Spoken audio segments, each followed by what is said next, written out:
appreciate that. All right. Who else we got here? Rodrigo, good to see you. It's been a while. And scrolling down. I think Middle Child, good to have you here. Glendarella, welcome to our show for the first time. We are 25 seconds away. Ryan Bledsoe is our guest tonight. Sir Wolf, good to see you. Thank you for joining us. Fapster, thanks for coming on in, buddy. Grant W., welcome to the show. And Persevere. MHRC, thank you, from England. Good morning to you. Great way to support this show, everyone. If you're new, please hit that subscribe button. The super chat is open. Give us a thumbs up. And if you're interested in T-shirts, go to facebook.com/the SOR Vault. We're 5 seconds away. We're going to have a great time with Ryan Bledsoe tonight. Here we go.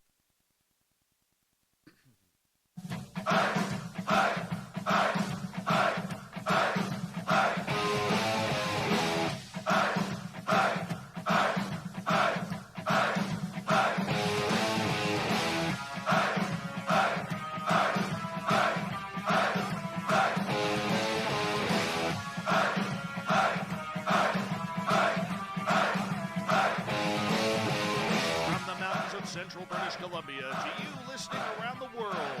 This, my friends, is Spaced Out Radio.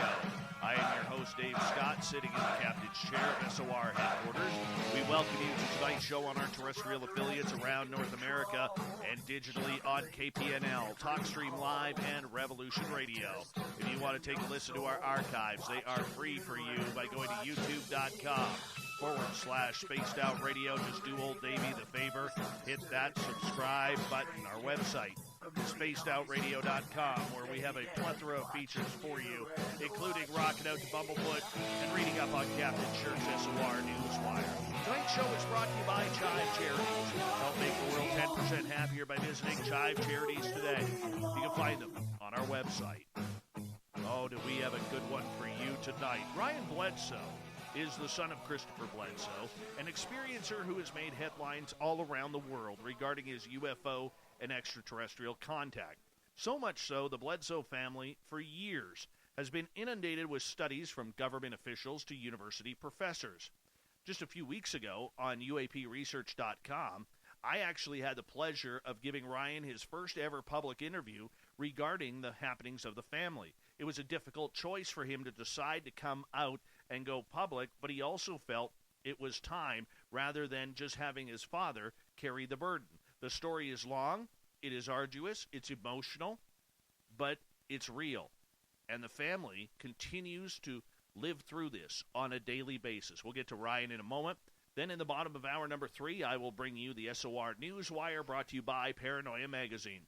Ryan Bledsoe, how are you, my friend? It's good to have you on Spaced Out Radio for the first time. Yeah, I appreciate you having me here today, Dave.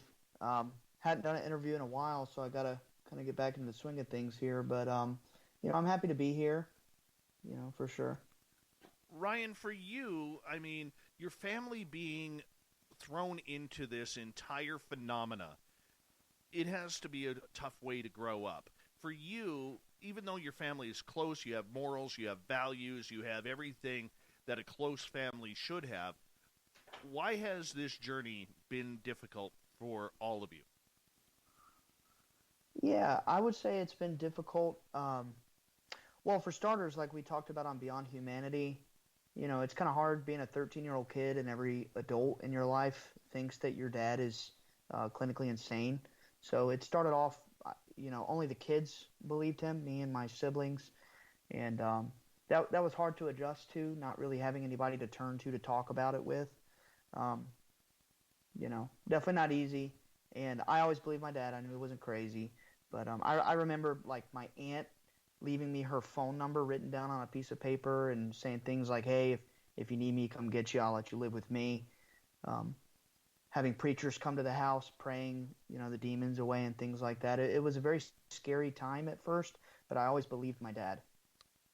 And that's important. You want to be able to support your family and be tight. This was an adventure you guys carried on. You didn't ask for it, but it's happened. But there's also, Ryan, a lot of people out there who may not know your story. So let's take a few minutes right now and go back in time to a a nightly fishing trip that your brother was on, your dad was on with a few guys that he worked with? Yeah, sure. Forgive me if I come off as nervous. It's just sometimes Oh, it can, that's all right, brother. I'm not really used to this whole thing. But yeah. So the fishing trip. So you just want me to kind of roll back and go through it for the people that haven't heard. Okay. Yes, please. So 2007, January 8th. So just for reference, I was 13 years old. I'm 27 years old now. So that's 14 years ago. My father was he was very sick. He had Crohn's disease, and he was pretty much on the verge of losing his business at the time, or at least it was sort of going downhill because he couldn't manage it so well with stress and other things. Like he had a doctor who was giving him very poisonous medications at the time. Not many people really know that, but he was pretty much pronounced dead because of the toxicity levels from the medications he was given, and he was practically on his deathbed. At some point, he was actually declared dead, and they revived him at some point. But he had my mom sign his business over, sold the business. We lost everything pretty much, and we're at rock bottom. So this is during that time, in the wake of, not being able to manage the business from being so sick, being poisoned by the doctor, having insane flare-ups from Crohn's disease. So we moved to a new property, and Dad's just ready to give up. He's pretty much asking God. He's in prayer. He's like, either kill me or heal me. That's just what he told me all these years. So he's out there on the Cape Fear River, which is a huge river in North Carolina. It pretty much goes from one side of the state to the other. And he's out there deep in the woods fishing on the river with my brother and three of his subcontractors, I guess you could say. Construction. I don't think I mentioned that, but it was a construction business. So they just finished a little project, and they're fishing, and, I don't know how deep you want me to get into it, Dave, but do you want me to kind of walk through that? Or let's take a couple of minutes and walk through what happened during the fishing trip. Okay, sure, yeah. So he's pretty much asking God, kill him or heal him. He doesn't want to deal with just the pain and the stress and everything anymore. And so that night, we later found out he had missing time. He walks to the top of the embankment. It's like this secluded, wooded area, deep in the I don't know. I'm trying to paint the picture here. I know people have heard it, but then there's people that haven't heard it. Basically, from the street, it's about a mile down to this secluded little embankment with trees. Like, nobody could see this from the road, right? So he walks all the way back up to the street, and then he sees these lights in the sky. He sees two lights, and then a third one shoots up. It's kind of the abridged version. And my brother at the time was in the woods, again, about a mile from the street. So no cars passing or anybody could have seen this. And there's these two little beings that are sort of keeping my brother held in place. Like, when they look at him, he can't move. He can't even scream. He can't cry, even though he wanted to. He was a 17-year-old kid, scared the daylights out of him. So my dad sees these orbs. About 4 hours later, he walks back down to the other guys. They're all freaked out. And he didn't realize he was, missing for 4 hours. For him, it was about a 15-minute endeavor, walking up, walking back. And they're all freaking out. They all jump in the truck. They're like, "Where have you been, Chris?" And he can't process in his head that he had missing time. He didn't consciously realize that. It was about a year until he realized that. So they're all scrambling. My dad, my brother, and the three contractors, they jump in the truck. They scramble to get out of there. They drive up the embankment and to the road, and there's just this big craft blocking their truck from leaving the river. It, pretty much flies away. They see it at various points. My dad gets home, and there's a couple beings in the yard. Most people know that there was one being in the yard, but there's a different part of the story he doesn't really tell a whole lot, another detail. So he walks out to the backyard in our woods. Again, in the country, we had a very secluded property with a lot of trees. It's about 6 acres. He walks back into the woods in our yard, and he sees a little 3 to 4 foot tall being, just like what my brother saw in the woods earlier. And I know this is a little bridged. I didn't expect to be telling this story today, so kind of caught me off guard. But my dad walks to the backyard. He sees this little 3 or 4 foot like glowing being, and then at some point later that night, he looks out the blinds and he sees like a 7 or 8 foot tall being that was, really frightening looking.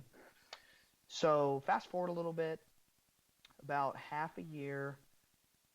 Actually, no. From that moment, it was a year because it took him 10 months to report the story. MUFON comes on the scene, the whole deal. They investigate us. They make a documentary on the Discovery Channel. So for the viewer that doesn't know who my father is, it's called UFOs over Earth. It's a Discovery Channel documentary. And it was basically a hack job. They made my dad and all of us, they made us look like a bunch of idiots. They pretty much said that we were inconclusive on the lie detector test, and for that reason we couldn't necessarily be believed, even though what they did was they asked him the same 30-plus questions over and over again over 4 hours until he psychologically broke and got an inconclusive answer. So MUFON was real shady. They did they gathered radiation samples from our yard, and they lost that somehow. Every bit of data that they collected from our yard, they somehow lost it, and they wouldn't submit it to us. So, going forward from that, it was a tough time. Go ahead. It was a tough time. Yeah, that's the point. Is it was a tough time from it happening, being a little kid, being really told by everybody that it was either demonic or it was insane or it didn't really happen, even though we were all seeing things as a family. And then MUFON basically coming in and being shady, losing all the data. They brought a regressionist, a Harvard psychologist named Dr. Michael O'Connell, and he put my dad under a regression, and a lot of stuff came out about the night, specifically the missing time, what happened during that 4 hours of missing time. And what did happen? What did happen? Okay, good question. So what happened was they took him on board the craft. And before I go any further, and I didn't expect to be telling the story about Dad, so that kind of caught me off guard, but I'm going to stop myself briefly and say for any listener who is not familiar with this, I would recommend the Richard Dolan series part 1 through 4, where my father tells it himself. I was not there that night, and me trying to tell the story is like trying to remember a memory of my father telling it to me, but he was actually there, so definitely want to listen to his account of it. But anyway, so what happened when he was on the craft, based on what he's told me since I was a little kid, these beings, the 7 to 8 foot tall beings, they had him on board, and he described it like you're in a glass room. There's no walls. It's like you're in space, and you're standing on a platform in the dark. It's like there's no exterior. There's an interior, but there's no exterior from the inside, if that makes sense. Or maybe I have that backwards. It's like you're floating when you're on this thing, right? And they had him on like a table, and there was a light around him, and he was scared, and they took the fear from him, and they told him, your son's fine. Don't worry about your son. We're going to show you some things. And they showed him many things, like, I know recently in an interview he talked about the New York City thing. He I don't know if you're familiar with that, Dave, but I'll go ahead and repeat it. He started getting visions back in 2008, 2009, like, bomb going off in New York City. He was told these things don't have to happen. He saw, I'm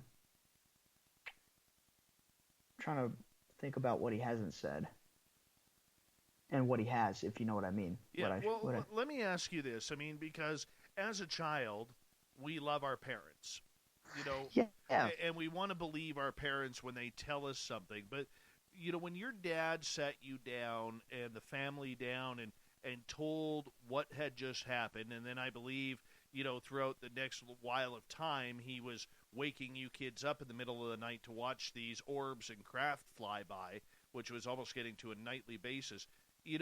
As a child growing up, you want to believe your dad, but at some point, did you ever think that what is happening to my family, this doesn't seem right, this doesn't seem Christian, it doesn't seem very popular to be talking about this?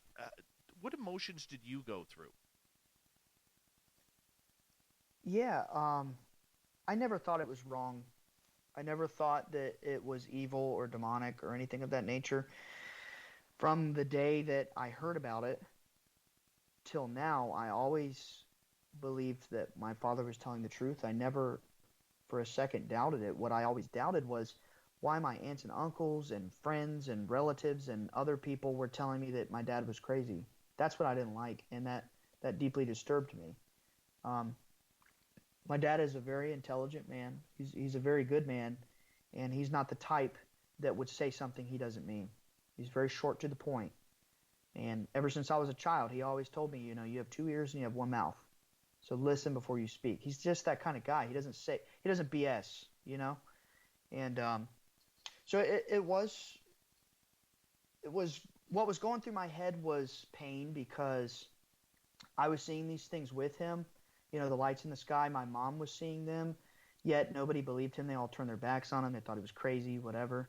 And he was telling me they were angels. That's kind of what I was trying to get to. I'm sort of spinning my gears. You're asking me questions that people haven't asked me, but no, go ahead. that's fine. And, your family going through this, and all of a sudden having I mean, for people who don't know, you're a very religious, God-fearing family. You are some you guys were pillars of the community. Dad was successful business before his health.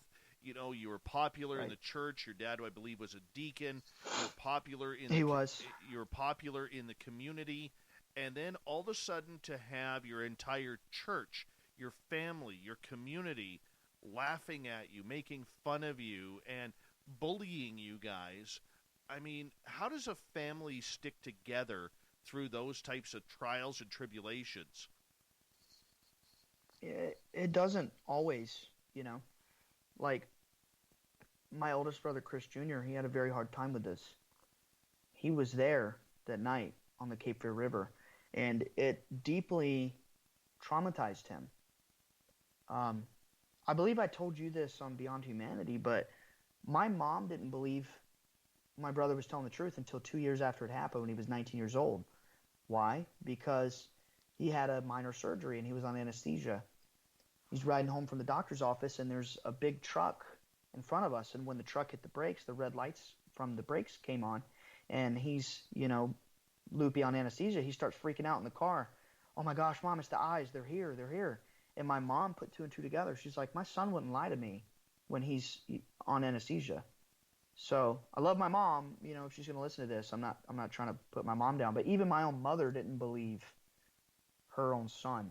And then you remember the story, my grandfather didn't believe his son, my dad. So it's just this, it's like, where does it end when you have this deeply traumatic experience that you see with your eyes and you share it with people, and even someone who's closer to you than anyone else in the world tells you you're a liar?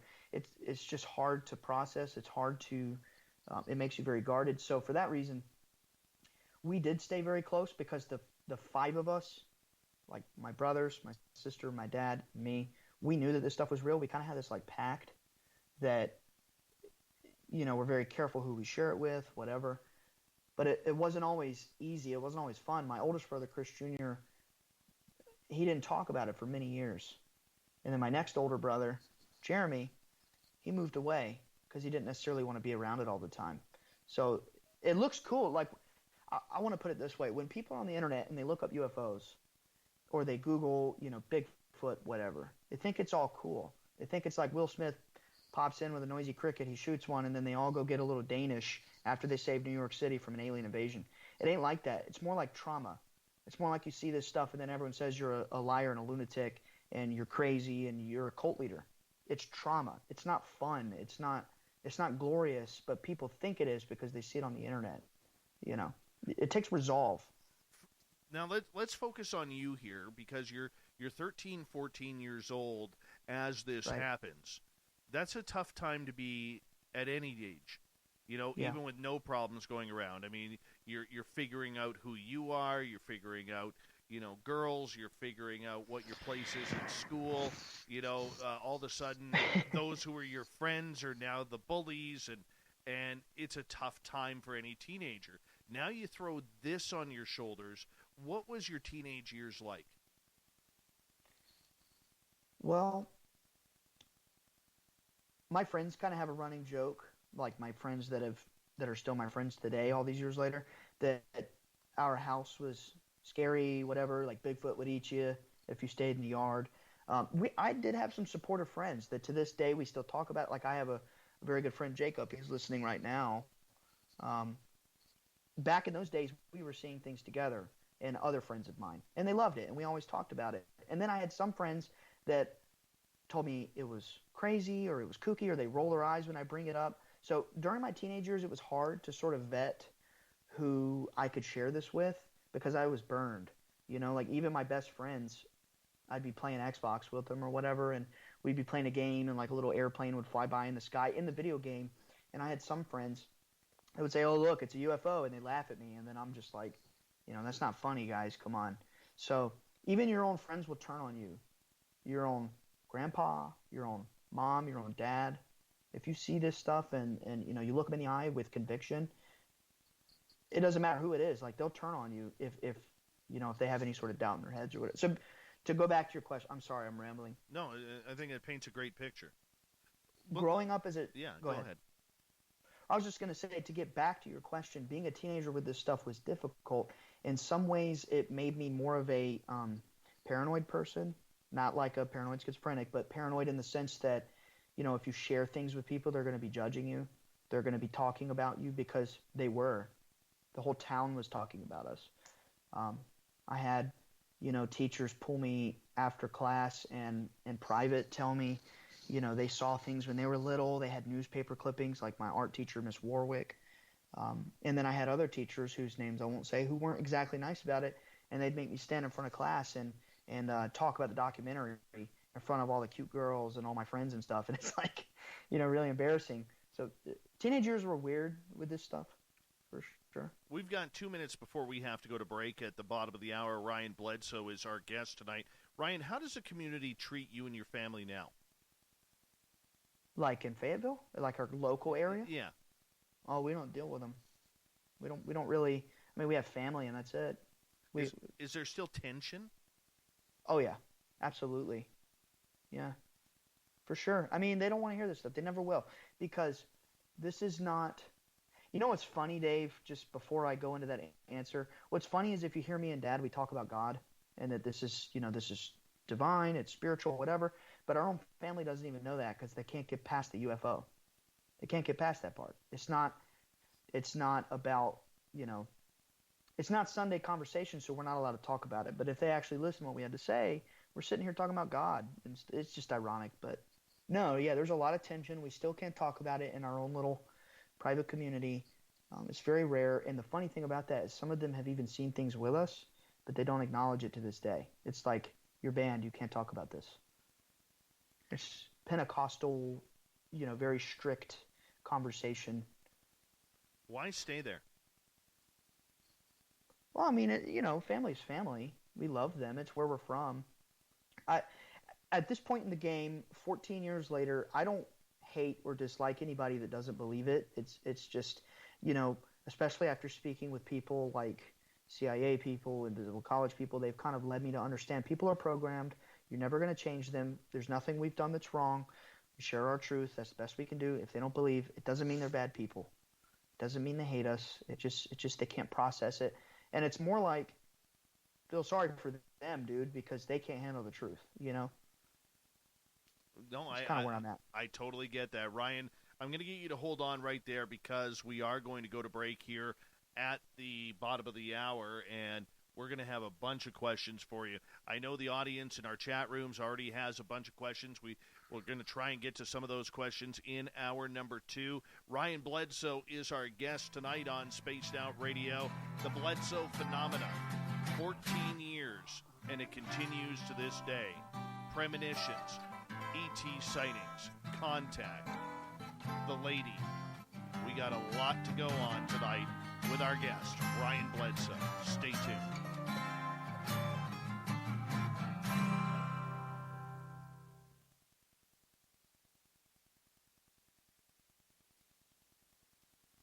Tonight's warm-up? Yeah. Can they hear me? Yep, they can all hear you. Well, good. what's the point of the commercial if they can hear us? I have to take breaks so that way when it goes to the like on the radio side, they're in commercial right now. Gotcha. Okay, but the YouTube can hear us. But YouTube is like a live hot feed behind the scenes. Gotcha. And Spreaker as well.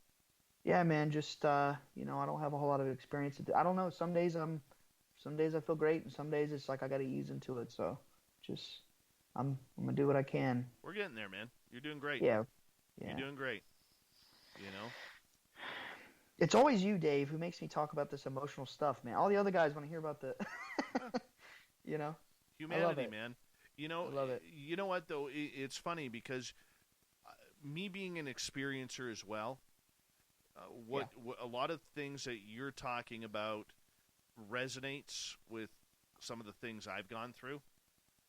Okay, so it's very much something that everybody wants to know the science. Everybody wants to know the big name players, and a lot of times what I've noticed is we forget about the people. So I try and bring a different angle to it. So that's what makes you stand out from all the rest is, everybody wants to say, what's it look like? What happened? What did it tell you? What did it show you? And I don't know. I guess that's what I appreciate about you so much is the empathy. But I also told you that was going to happen. Remember? I know, and you did. And I don't know. It's just, I'll get there. Well, the big thing is lead the way. Just the big thing is, as long as you're true to yourself, that's all that matters, man.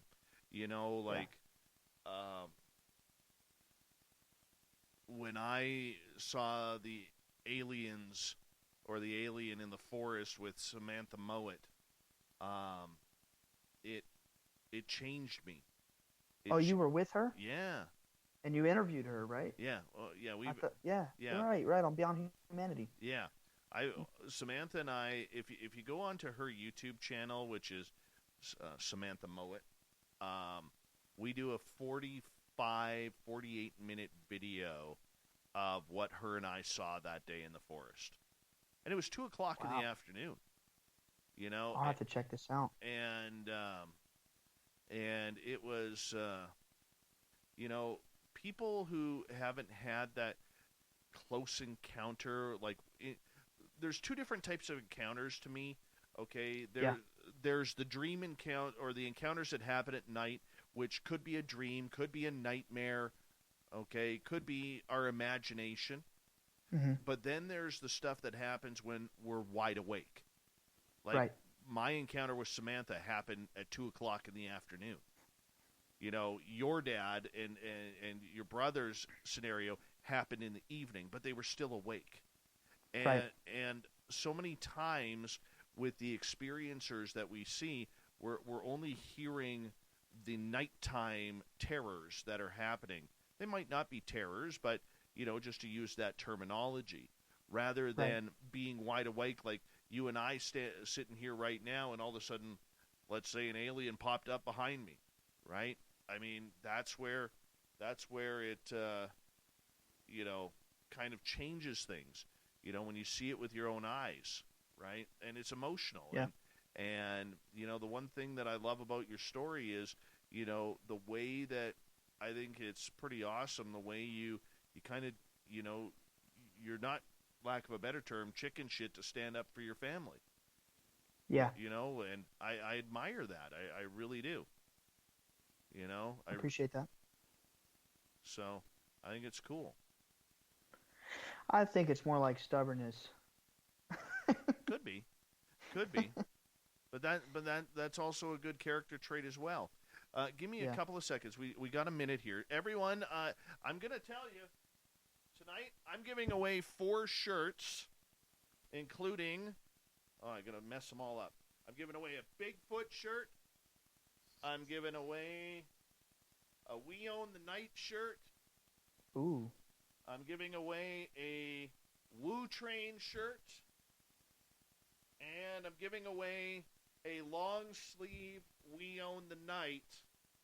Okay, I'm giving these away. You have to be in our chat room at the end of the night, end of the show, okay, in order to qualify. This is to celebrate us getting 10,000 subscribers a week and a half ago. And I want you guys to get some swag. You're also going to get a couple of real cool stickers, a poster, and don't forget you get your free piece of coaxial cable, too. Here we go.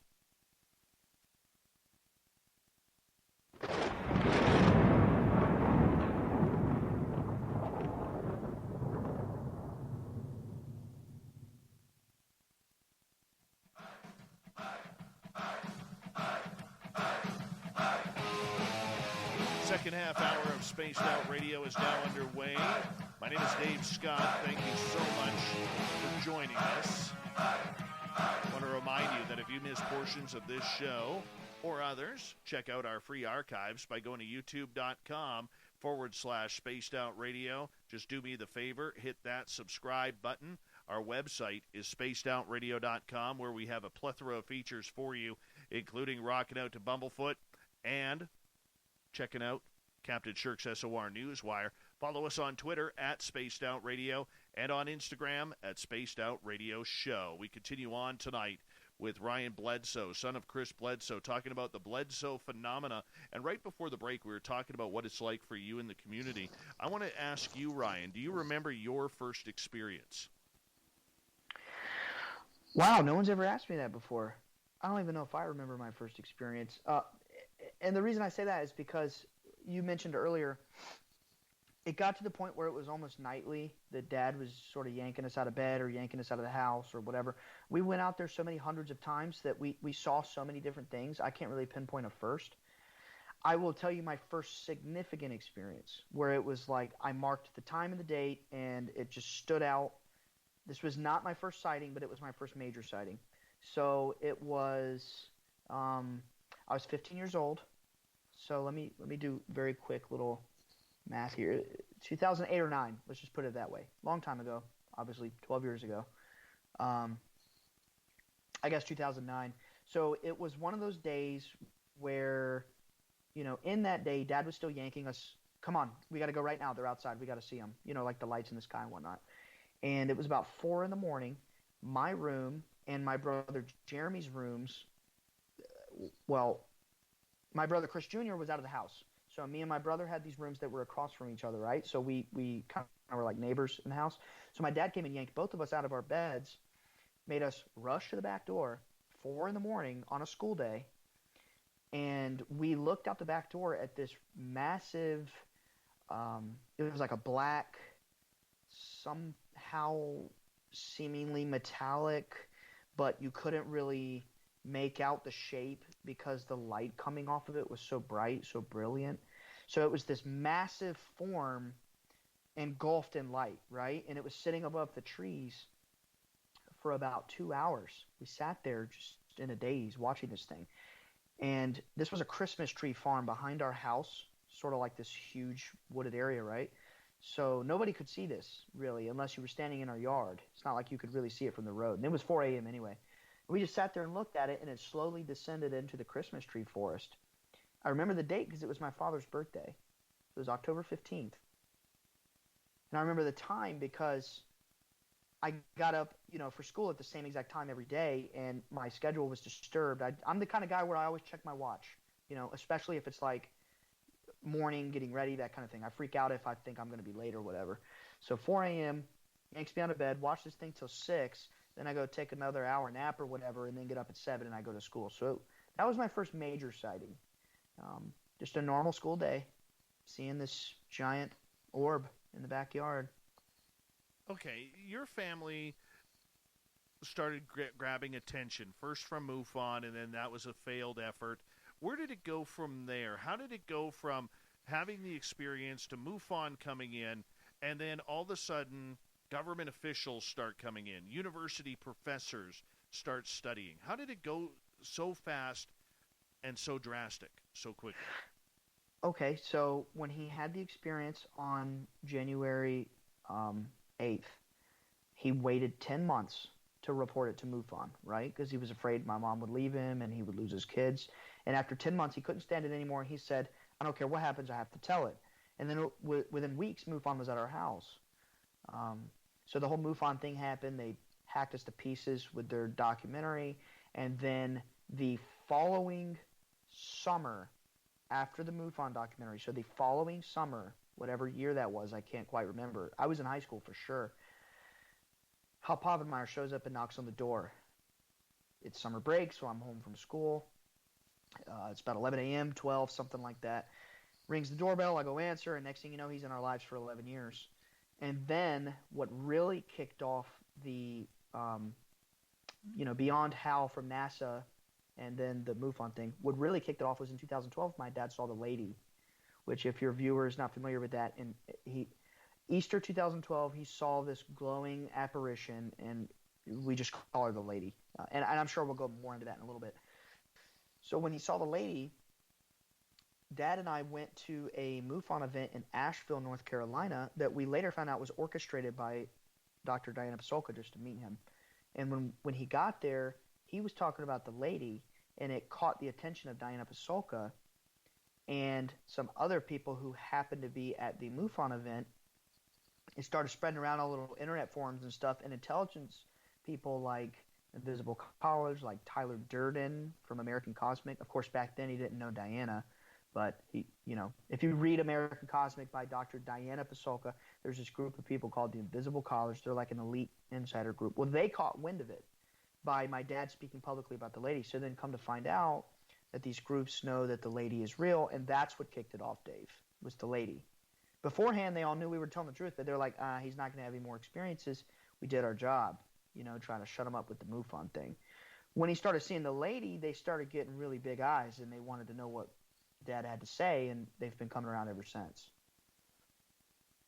The lady we'll get into in a little bit Sure. here, okay? Because we need a lot of time for that section of the show. But for the fact that now your humble little family is now being contacted by NASA, by government officials, by university professors, thanks to Diana Pasulka, that had to be not only a little bit of vindication, but did you have any fear in that as well, that these scientists, these government agencies, had your and your family's best interest at heart? Yeah, I mean, I was a kid, so for most of this, kids aren't usually really scared, if that makes sense. Everything's cool when you're a kid in some way. And now as an adult, I feel that way. Like, who is this guy? I need to hear him out before I invite him over to my place. Dad was always cautious. Like, let me just say this. A lot of people don't trust what my dad has to say because he has friends in intelligence. But let me just ask a rhetorical question. What ordinary person would not open their door to somebody with a CIA badge and think it was so cool? Who wouldn't say, come in, I want to hear what you have to say? People don't get it. Like, when it really happens in person, it's different than, oh, wow, people in intelligence, like, I wouldn't talk to them. Yes, you would. Everybody would.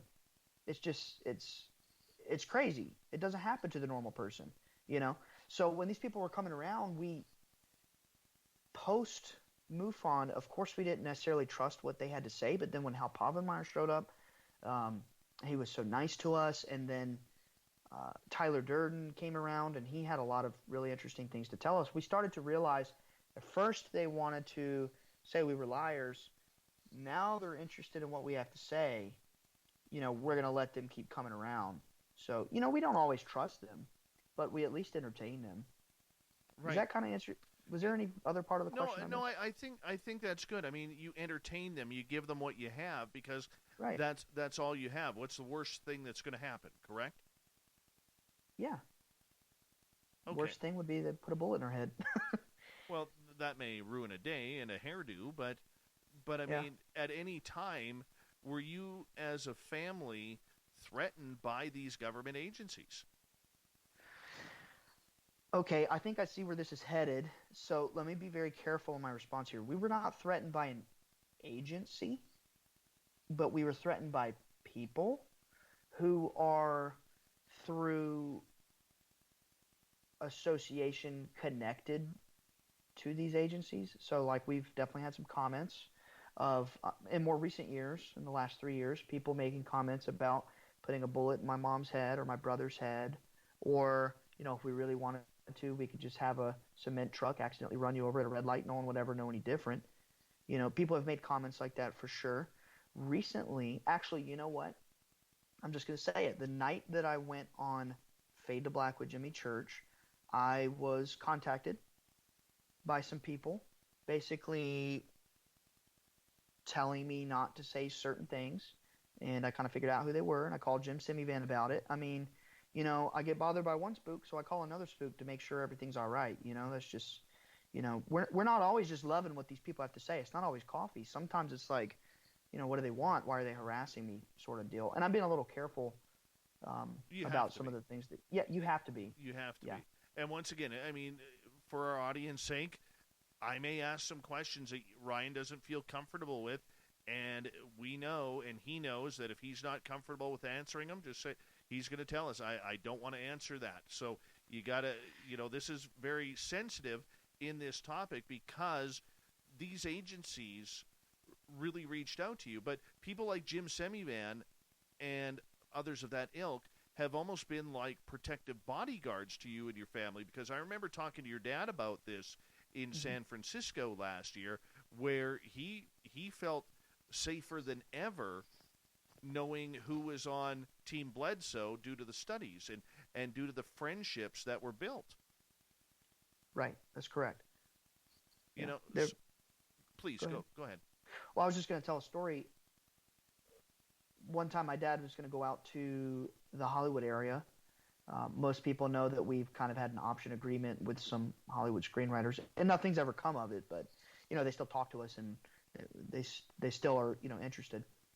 My dad was flying out there one time, and he got a call from somebody in NASA, and this guy whose name I could not or should not say, he was active in the intelligence world through NASA, and he got drunk one night, which is a no-no for people with deeply classified information. You're not supposed to get drunk because this is why you slip things. He got drunk. He called my dad, and he said, Chris, I love you, brother. Don't go out to Hollywood. Some people that want you dead, and they'll kill you, and you'll never make it home to your family. And my dad's like, well, what do I do? He said, call the feds. Call Jim Semivan. Give him my name, and it will create – I didn't hear the conversation. I don't know his wording, but it was to the effect of it'll put some sort of keyword in these intelligence channels that would put an alert on my father. And so that's what he did. My dad called Jim Semivan. Jim Semivan recognized who the guy was. He said, don't worry about it, Chris. Go to Hollywood. Enjoy your trip. I'll make sure you feel comfortable. Your story needs to be told. So Dad gets out to Hollywood. He's having lunch with the screenwriters of The Conjuring. They're kind of like our the guys who are interested in doing our story. And his phone starts acting up. It's kind of like buggy. The screen's not working. He can't use the touch screen. So he walks outside, and there is a 40 to 45-foot Homeland Security RV. And there's guys with suits, and they just look at my dad and kind of nod at him. So Dad said, okay, thanks, Jim Semivan. And then for the rest of the week, a white van followed him around. So ever since that, we kind of realized, like, Jim was serious when he said, don't worry about it. I'll make you feel comfortable. Now, I talked to someone, and I'm going to keep this person's name out of this, but I talked to someone and who is close to your family, and this person confirmed with me that entire story, that when they went outside and saw this big, almost like semi-truck from Homeland Security, they were blown away when that happened. I mean, that's some pull and the seriousness of why they're taking you seriously. Outside of the lady, why do you think that your dad and your family have been able to garner so much attention from these alphabet agencies? Because for years, people in ufology were always told, stay away from the spooks. They're bad for you. They're not going to do anything good. But you guys... They still say it. But you guys have experienced the polar opposite at times. Yeah, well, I didn't mean to cut you off, Dave, but they still say that to us. Like, they still tell us, stay away from the spooks, and I kind of agree with it. You shouldn't just trust people, because they have a cool badge to flash. But at the same time, I think to answer your question, it's because of powerful synchronicities that are at play with the beings making them happen. What they do is when people are at our house, like Dr. John Alexander, people like Jim Semivan, and the person who you just mentioned, who I think I know who you're talking about. I'm not going to say the name, but I think I know who you're talking about. This person, if I'm correct, also has had some encounters at our house. And many others, they just so happen to come to our house and then they leave with their mind blown. It's like every time somebody of note comes over, somebody connected to an agency, Tyler Durden, he's had some things with my dad, who is an active member of the Department of Defense, and others. It's like these synchronicities line up to where these beings blow their minds, like Grant Cameron's theory of wow, right? So they have these experiences, they can't rationalize it, they can't fathom it, and they leave and they say, Chris Bledsoe's the real deal. And that has happened down the line so many times in these intelligence communities that they all know that he's telling the truth. They all know. I was on the phone with Jim Semivan 2-3 weeks ago, the day after I did Fade to Black, because I was bothered the night before by some idiot in the CIA. And I called Jim and I said, am I safe? Do I need to be worried about this dude? Like, I stayed up real late last night, paranoid. He's like, you're good. They can't do anything to you. If you ever feel scared or anything, call me. And then he said, Ryan, your dad's the guy. Like, I want to make sure that you and your dad are comfortable in every way possible. Your dad is the guy. This is his words. He said, as I understand it, your father is the one in this entire field who's telling the truth because he shares it as it's put in his head in a way that he's made to understand. And I'm coming around to understand it that way. That's what Jim said to my dad. And just, if anybody knew who he was and why that was relevant, that's crazy, I want to ask about Tyler here momentarily, but I want to hit you up with a question first. Sure. Have you figured out what your role is in all of this? No. As far as I see it, I don't really have a role other than, I think about that a lot. And as I've always understood it, because this happened when I was a little kid, and people, I'm an adult now. Everybody I talk to is adults, but just imagine being a child and this stuff is happening. I always see it as it's my dad, it's his thing, and I'm just here to talk about it and kind of, be his artillery, like just kind of helping from the sidelines, launching off stuff, but it's not really about me. I'm just here to support my dad. I don't really feel like I have a role in this, so to speak. No one's really asked me that. Do you that. think the entities are preparing you for something bigger? Well, my dad tells me that, but I don't know. I mean, I don't really think about it about me. I think about it about my family and my father and what I can do to help him. To me, it's not about me, Yeah, but now that you're married, you have somebody who you've brought into your family, right? Who now has the potential to have these experiences as well. Yeah, that's true. She has with me. How's she like having aliens? She thinks it's really cool. She tells me, one of the jokes she keeps telling me is like, man, I can't believe when I, Google my new last name, all that ever pops up is football and aliens. She thinks it's awesome. True. She supports me. And that's awesome. I want to get to Tyler here as we got about 5 minutes to go before we go to break at the top of the hour. Ryan Bledsoe is our guest. Tyler is someone who has a lot of conviction, but they're in the UFO world, there's people who think he's wondrous, and there's people who believe that he's a con artist, and people who believe that he screwed you over as a family. I wonder why they believe that. Well, let me put it this way. Let me clear that up. He's not a con artist. He is the real deal. What is written is true. I've met the man, and I can't say everything he told me. I can't say everything he showed me, but I have full confidence that he is the real deal. But that does not mean that I'm like worshiping this man and I'm just like praising him. I don't know this man's motivations. I don't know. I haven't talked to him in years. I don't know if he's good, if he's bad. I just know he's real. You know what I mean? And I do know for a fact that he's a part of an elite insider group of scientists, DOD people that know these secrets.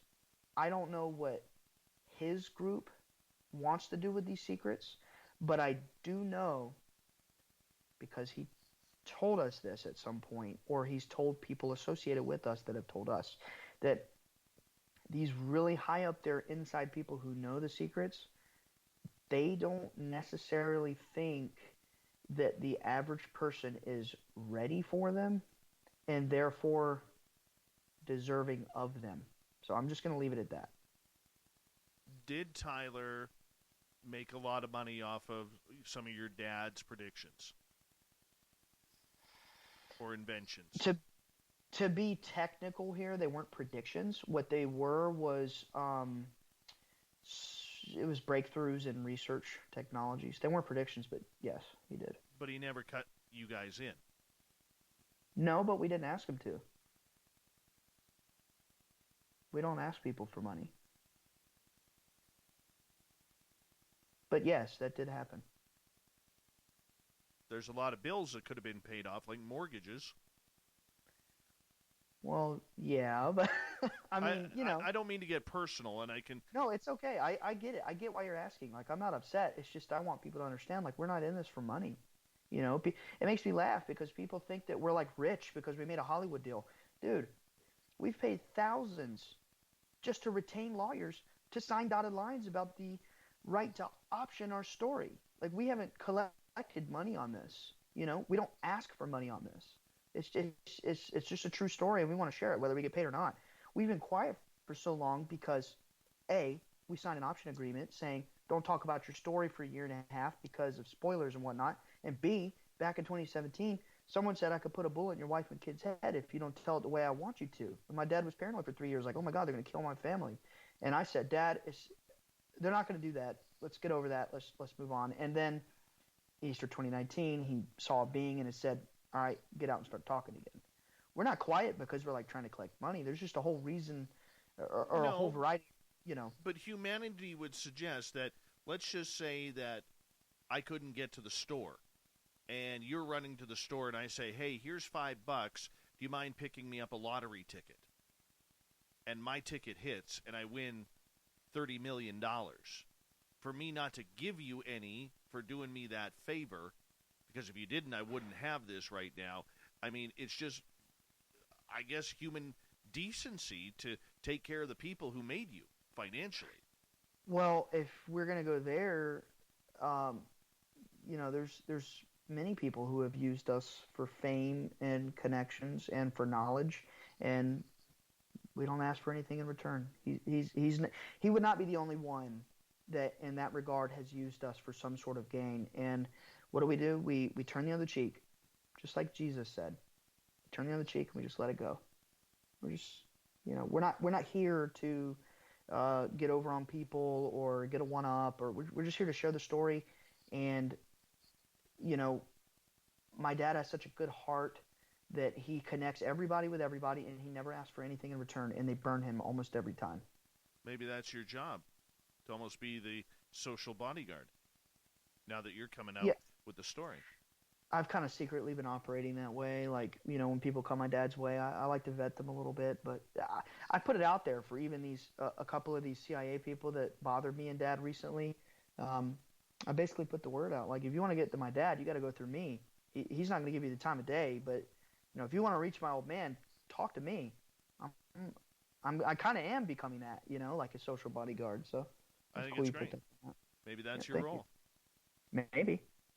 Ryan, when we come back on Spaced Out Radio, we're going to get into the lady. Who is the lady? What is the lady about? Where did she come from? What's her power? What does she possess? We're going to learn a little bit more about the famous lady that the Bledsoe family has talked about throughout their encounters over the last 14 years. If you're just tuning on in, Ryan Bledsoe is our guest tonight on Spaced Out Radio, son of Chris Bledsoe. It's an amazing story, an amazing encounter that continues 14 years, and there's no end in sight. We'll be back with more Spaced Out Radio with our guest, Ryan Bledsoe, right after this.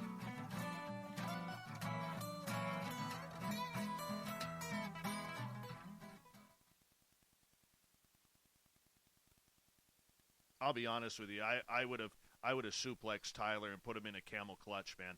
I totally would have. But that's just me. And well, I know YouTube. I know YouTube can hear this, but that's just me. We'll cut it out there. I'm just going to quickly run my dogs outside. I'm going to put some commercials on. You just sit back, relax. I'll be back in a couple minutes, okay?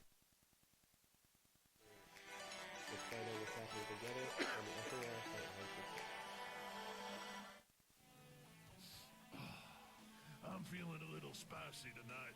What to do? What to do? Why not get Bumblefuck? 4 million Scoville units of pure hard rock. Bumblefoot hot sauces come in 3 flavors. The burning Bumble. Tone it down a bit with Bumblicious and throw the sauce on everything. Spice it up. Bumble me, baby. Bumblefoot hot sauce. Get it today at kajans.com. Hi, this is Amber Beckrud, and I want to invite you to subscribe to our YouTube channel where we store all of the SOR show archives for free. And as an added bonus, every 2 weeks I'm posting brand new content on Cryptid Tales, where I will get into some of the spookier legends and folklore from around the world and tell the stories that go with them. Find us at youtube.com/spacedoutradio and check out Cryptid Tales today. Drop a comment and let me know what you want to hear. See you there. The party is always on. The Bruce Wayne Theater is where you can visit the West Coast. Open until 2 a.m. nightly. The Moose runs at the Rock while serving some of the best British food in the city. The menu starts at $6.95. Why party anywhere else in the area when the Moose is right? Get your horns up and rock with the Moose, the official party bar of Spaced Out Radio. For the price of 1 cup of coffee a month, you can become an SOR Space Traveler. The Space Travelers Club is a place where you can interact with other listeners, either live during the show or on our great forum. We want your stories, pictures, comments, and ideas. You'll get live video streams, exclusive content, and be a part of our newsletter. Stay in touch with everything SOR. The Space Travelers Club is just $5 a month at spacedoutradio.com. Get your horns up with me on Spaced Out Radio. This is Ron Bumblefoot Thal. Come tune in to SOR where you can hear me rock out with Little Brother is Watching, the official theme song of Spaced Out Radio. And then come on over to bumblefoot.com where you can find out about my tour schedule, my music, and everything else. Bumblefoot.com keeps you up to date on what I'm doing and the best way to stay in touch with my music and music camps. Sign up for my newsletter at bumblefoot.com and remember, Little Brother is Watching. We all know on Spaced Out Radio we love a good beard and mustache, so why not take care of your facial hair with Mighty Moose Beard Oil? Made in Canada, we're taking care of beards and stashes around the world. We use 100% natural ingredients which are oils and balms to make your whiskers feel silky smooth. Use promo code SOR2019 at MightyMooseBeard.com today.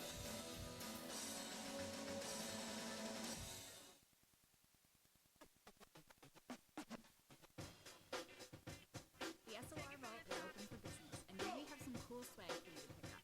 All you have to do is head over to our website and click on the SOR Vault. You have a variety of cool logos to choose from, and click on anything you want. T-shirts, hoodies, hats, coffee mugs, you name it, we can get it to you. All right, Ryan, I'm back. All right. Dad was texting to me. I guess he's listening. Oh. Hello, Mr. Bledsoe. How are you, my friend? Let's see if he responds. I hope he does. I'm sure he will. Oh, yeah. We got a bunch of people coming in here, so instead of typing it out, I'm going to say, welcome to our chat room, Dutch Grow. Boogie on down, welcome to the show. Yes, there's probably CIA listening right now. Hello to all of our good friends in the alphabet agencies tuning on in tonight. We appreciate you. Thank you so much. Hi, He's Got a Motor. Welcome to Spaced Out Radio. And we got 172 watching live right now. And any remote viewers? Do we have any remote viewers tonight tuning on in? And I'm not saying the people who are there. I'm saying people remote viewing in right now. Because, yes, that would be kind of cool. We've got about 90 seconds here, bud. 90 seconds. 5,900 buck. Welcome all the way from Salt Lake City. Good to have you here. Thank you. If you're brand new, please do us a favor. Hit that subscribe button. We really appreciate it. We're trying to get to 15,000 before May 24th, my birthday. And I'll subscribe right now. Well, thank you. Be like Ryan. Hit that subscribe button. It works. By the way, everybody in our chat room, you have to be in our chat room tonight. I am giving away 4 T-shirts tonight, Spaced Out Radio T-shirts. All right? And I'm doing that in honor of us rolling 10,000 a couple of weeks ago. So you have to be in our chat room after the show, which is after Ryan's done, after the news, and after the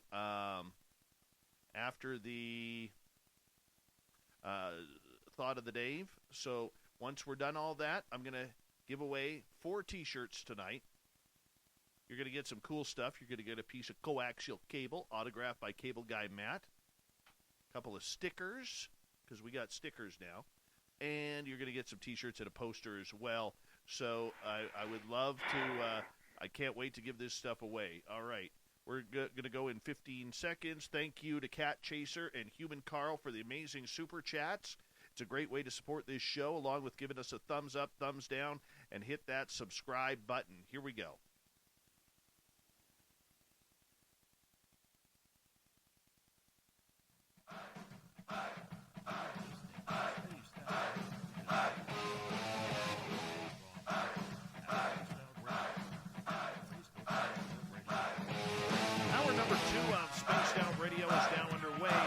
Dave Scott, thank you so much for taking the time to join us. We really appreciate earning your listening ears.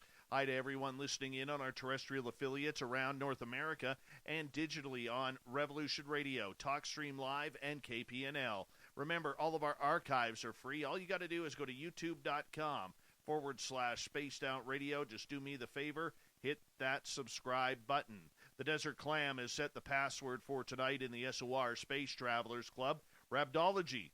Rabdology is your password. Use it wisely, space travelers, as the Clam sets the password each and every night right here on Spaced Out Radio.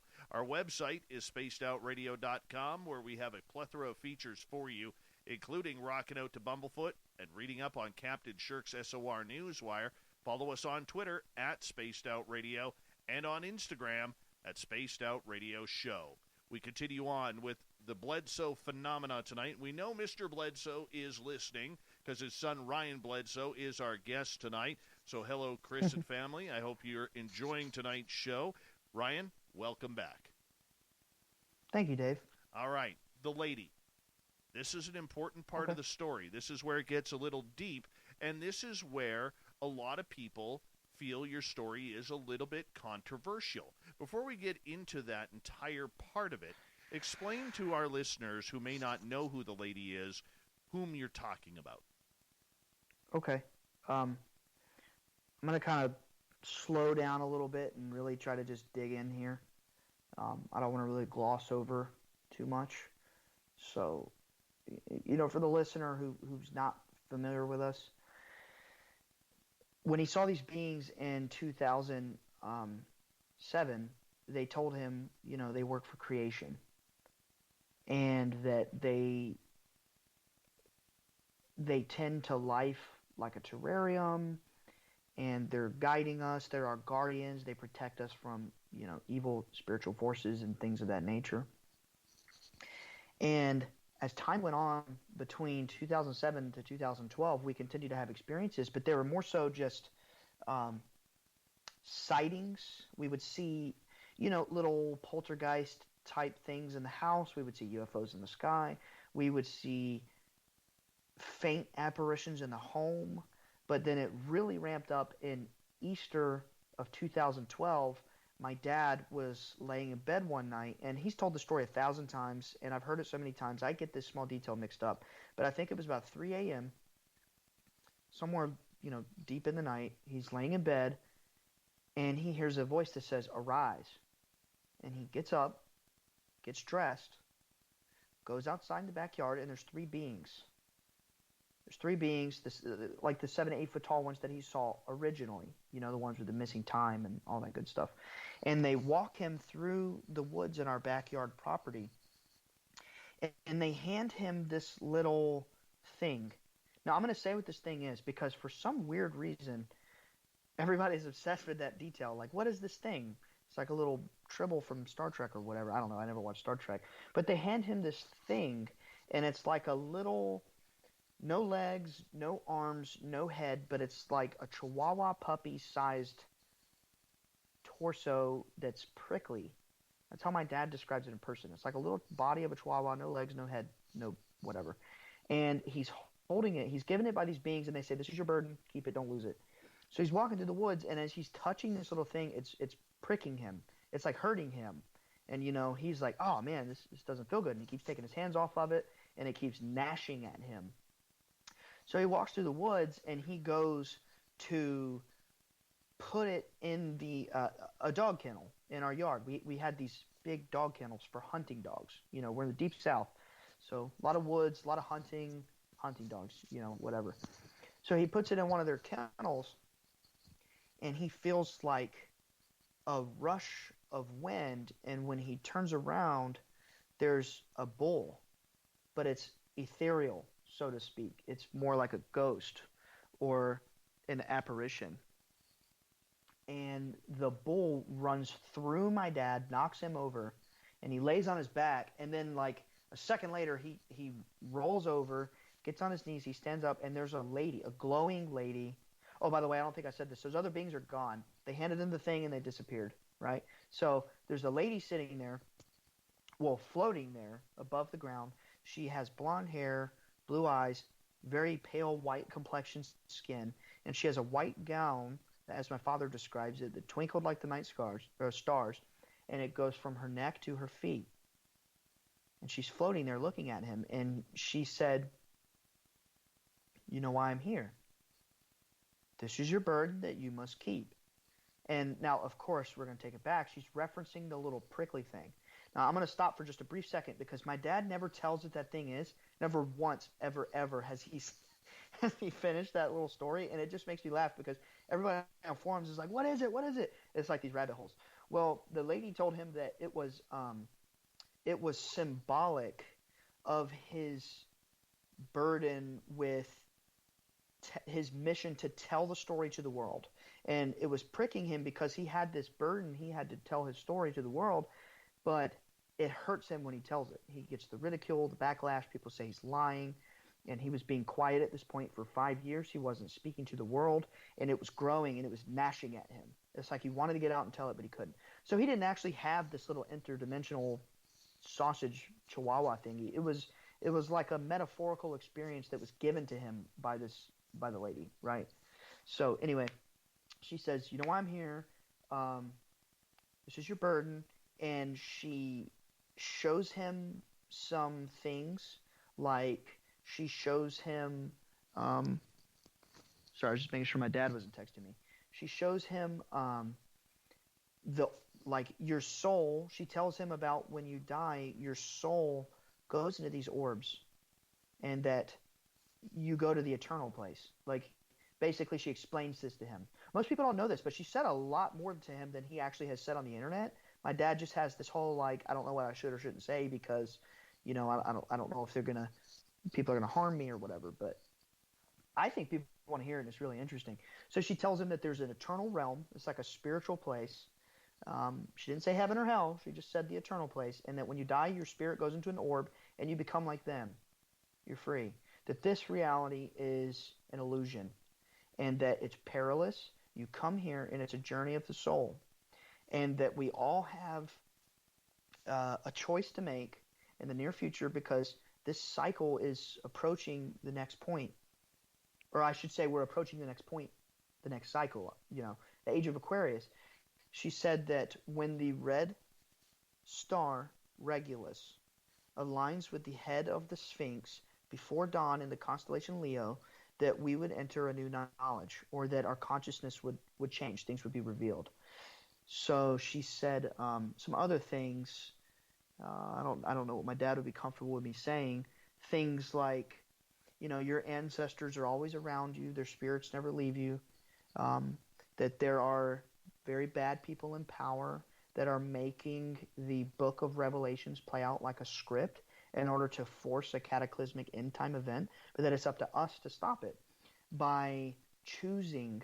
This is what the lady told my dad. She said there's two forces fundamentally. There's love and there's fear. And that right now we are in the fear polarity, so to speak, so that the whole world is in chaos. Everything's out of order. There's just total disharmony in all of nature and life in general. And that's because we're being fed and programmed to live in constant fear and anxiety. Everyone is divided. They all want to, hate everyone else and just be at war with their neighbor, pretty much. And the way to stop it is to switch to the love polarity, the truth, the revelation that there are spiritual beings, that they are guiding us, and that it's up to us to choose them to enter our lives and help us, because we have the free will. They're not just going to come. They're not just going to come intervene without our permission. People say, well, why your dad? Well, remember what I said. He was out there saying, God, either kill me or heal me. He asked for this intervention. So it's about belief. This is how the lady made my dad understand these beings and what they are. They interact with, they won't mess with your free will. And that basically it's up to us to choose to shift back to that love polarity, or, we could be doomed, and that the earth doesn't like being out of balance. You know what I find a little ironic here is on December 13th, 2011, when I channeled the Angel of Death. That's what got me started on this. I wasn't supposed to see him in my mother's eyes, yet I did. Okay, 2 hours later, I actually channeled this being.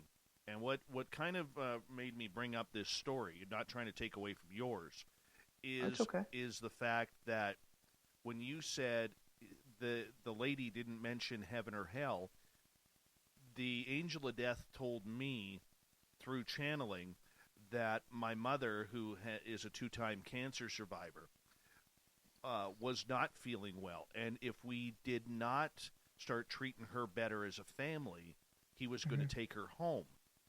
And what I always remember about that conversation was him saying, I'm going to take her home. And he never once mentioned heaven or hell either.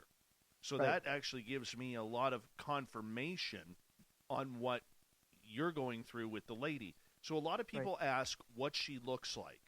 Okay, you described it a little bit. Does she look young? Does she look elderly? Can you describe her a little bit? Yeah, she looks young. She looks, my dad describes her as the most beautiful woman that has ever existed, that when you see her, it vibrates into your soul, pure beauty and love. And I want to quickly say, just feel free to rope me back in at any time. I kind of have the racing thoughts thing. So if I'm rambling, just kind of nudge me and bring me back in. I think I got control of it. Don't worry. Okay. Yeah. I know I ramble a little bit like my dad, but so he describes her as being young and just full of joy and beauty, but sadness, weeping at our destruction. We're destroying ourselves. So, that's about all I could really describe her physically. I mean, she had the gown that twinkled like the stars and everything. Okay, so this lady who gave your dad this object, okay, and how did that change what your dad is going through? Because there's so many stories about your dad now that he has the ability to heal people, that create miracles, premonitions, and I've heard some of the stories off the record that I will not share because people have asked me, look, I don't want this out in public, or I don't want my name. This was a very private, emotional thing for me. Did she give your dad that ability to all of a sudden have all of these premonitions and healing abilities? I think it was since before her. I don't look at the lady and the other beings as different experiences. It's one and the same, Like when my dad met the lady, he was brought to her by the guardian beings. They took my dad to her, and they pulled off their cloaks, and they were made of pure light. And my dad was made to understand that they were angels. They were angelic. They're not physical. That they appeared that way so that he could make the association of UFOs and angels. So when my dad had the original experience back in 2007, he was remote viewing as early as 2008. When MUFON was around, he had never heard the word remote viewing, and he was remote viewing them. Freaked him out so bad, they sent us an Army intelligence manual on remote viewing in the mail They try to recruit him to be like a civilian contractor for Army intelligence. He's always had these abilities. We kind of learned about them as he did them, if that makes sense. It's not like he looked them up and practiced. It was like, oh, shoot, I just saw somebody across the world. What is this? And then we're educated on it by these intelligence people. So the healing ability came for sure after his contact with the lady, and it was actually after Grant Cameron was at our house with the dog and everything, and his neck being cut. And my dad put his hand on the dog. Her cut was healed, and then he said, and in his mind, he's like, I think these beings want me to help people. So my dad will never say he has healing abilities. He says it's the beings working through him. I want to ask you one, because I don't know if this is true. Mm-hmm. Okay, I've heard it from a number of people. However, I'm going to ask you. Okay. There is a rumor out there that your father has been either contacted by the Vatican or been watched by the Vatican regarding the healing abilities. Is that true or not? Or are you allowed to talk about that? What's your definition of contacted by the Vatican? Because the Pope didn't get my dad on the phone. Was my dad in contact with people at the Vatican, papal priests?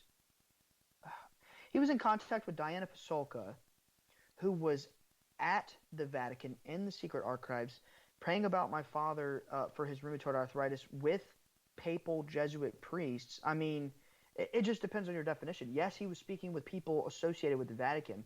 He didn't talk to the Pope. Dr. Diana Pasolka took a photo of my father and placed it permanently between the manuscripts of Galileo and Copernicus in the secret archives.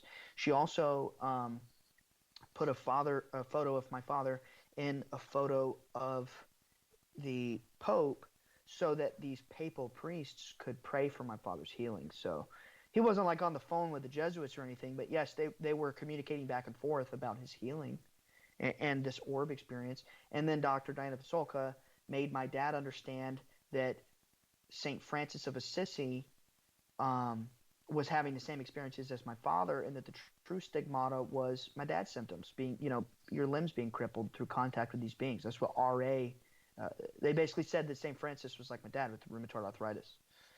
So, yeah, the whole Vatican stuff is real. That's not a rumor. It's true. He just didn't talk to the Pope. No, but I also heard that they were very well knowing about the healings your dad and had interest in the healings your dad had been doing. Yes. That's true. And as well as, I'm having some weird deja vu right now, by the way. Like I've seen this in a dream.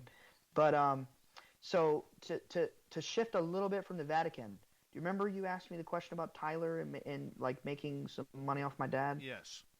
That was off my dad's healing abilities. So my dad, basically, Tyler sent a photo to my dad through email, and it was a flower. It was like a sunflower or something. I don't remember. It's been about 8 years, 7 years. And he said, pay attention to how you feel. If you notice anything, if you think anything, if you remember anything, whatever, just pay attention, write it down. And my dad goes to sleep that night, and he has a dream. And he wakes up, and he remembers his dream, and he draws it. And it's a diagram of some complex cellular interaction. I don't understand it. I mean, I'm not in biology and whatnot, but he drew a diagram, right? He sends it to Tyler over email the next day, and Tyler's like, thanks, that's what I needed. Turns out they had some secret laboratory in Africa where they were working on like cutting-edge stem cell research to heal bone cancer in people. So my dad's dream and the diagram he drew was the breakthrough that they were pondering for months in this remote laboratory. And it caused them to have, I mean, they healed a little girl of bone cancer for sure. My dad met her and everything. So that healing stuff is true. It's just my dad he's such a humble man. He don't like to talk about it, but. Well, the minute you start talking about it and it goes public, then you have to worry about all of these people, running your name through the mud again. Yeah, but that's going to happen regardless, Okay, so back to the lady. And how often has she appeared, and why is it so special for her to appear? because she's more like a goddess. She's more like, um, she's more like. Okay, so Jim Sammy Van put it to me this way: she is on the top of the chain, so to speak, as far as levels of manifestation. Whereas you and I, we're somewhere closer to the lower middle, right? So the lady would be like all the way up the chain until you get to, the God of the universe, this non-local energetic consciousness field. The lady's right up there as some sort of very high-powered manifestation. So they understand that she is so powerful that she could do pretty much anything without any sort of limitations or boundaries within our universe. And it was told to me that they know that these beings could even destroy planets with their thoughts or create them with their thoughts if they wanted to. That was told to me by people in intelligence groups. So they are presently aware that these beings are real. Anyway, so back to your question. What's her name? Go ahead. Do you know her name? I don't know if a name was put in my father's head, but I don't feel that it's my place to share. I'm more than fair with that. I will say, let me just put it this way, because I believe I like a good mystery. She showed my dad the pyramids. What country are the pyramids in? Egypt. She showed him the Sphinx. Country is the Sphinx in? Egypt. There's only a couple Egyptian goddesses that you could probably bounce around in your head and come to a conclusion with a lady that appears a bull. I just feel like it's not my place to say it. That makes sense. Okay, so, and I'm not going to press you on that anymore on what she is, but when we talk about the lady, and you talk about no heaven, no hell, does this mean that what we've been taught growing up, the majority of us, is actually incorrect information? Well, okay, she didn't say necessarily that there is no heaven or no hell. She just didn't mention it. Okay. But I'm going to go back to the second part of that question and say I 100% believe that what we've been taught is wrong. I think it's intentional. I think that maybe this is a topic for another radio show, but I think I'm going to edge into it a little bit. There has always been, since recorded history, somebody somewhere on this planet calling the shots. That's about as far as I'll go into that topic. And those people who call those shots have always just loved to give us their version of religion. And I believe that's why the lady is here, is to save us from being so misguided and lied to after all these millennia, and to set the record straight. So for example, Jesus, he was a Hebrew, Jew, whatever the technical term is, and the Catholic Church said that you couldn't worship the guy without being killed up until 300 some years after he died. Yet that was where we got our Bible from. So right then that should raise red flags about, the origins of the story and, everything. I think that all public religions have been altered to program us, and I think that the lady's here to share the complete version of the story, the Father, the Mother, and the Son. Not the Father, the Holy Spirit, and the Son, but the Father, the Mother, and the Son. That makes a lot of sense. A lot of sense. Have you seen her? We got about 20 seconds. I personally have not. I've seen other beings, but not her. Do you expect to? I would love to. She knows where to find me. Maybe one day she will. Ryan, I'm going to get you to hold on right there. We are going to go to break here at the bottom of the hour. Ryan Bledsoe is our guest tonight on Spaced Out Radio as we are talking about the entire Bledsoe phenomena. Alphabet agencies, the lady, aliens, ETs, UFOs, orbs. We're running the gamut tonight. We might even get into a little bit of Sasquatch coming up on Spaced Out Radio.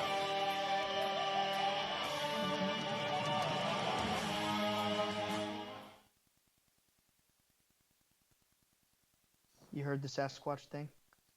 I may have. we'll go into it. Yeah. Anything, Yeah. ask any question. Are you having fun? Yes, I am. I feel like, with 14 years of these stories bouncing around in my head, that it's like when I try to follow one trail, I just get lost in another. Tell me about it. It's a lonely road. And I'm not saying that out of emotion or anything, but it is a lonely road. Yeah. Yeah. So. For sure. Anyways, give me 1 second here. I got to do my promo here.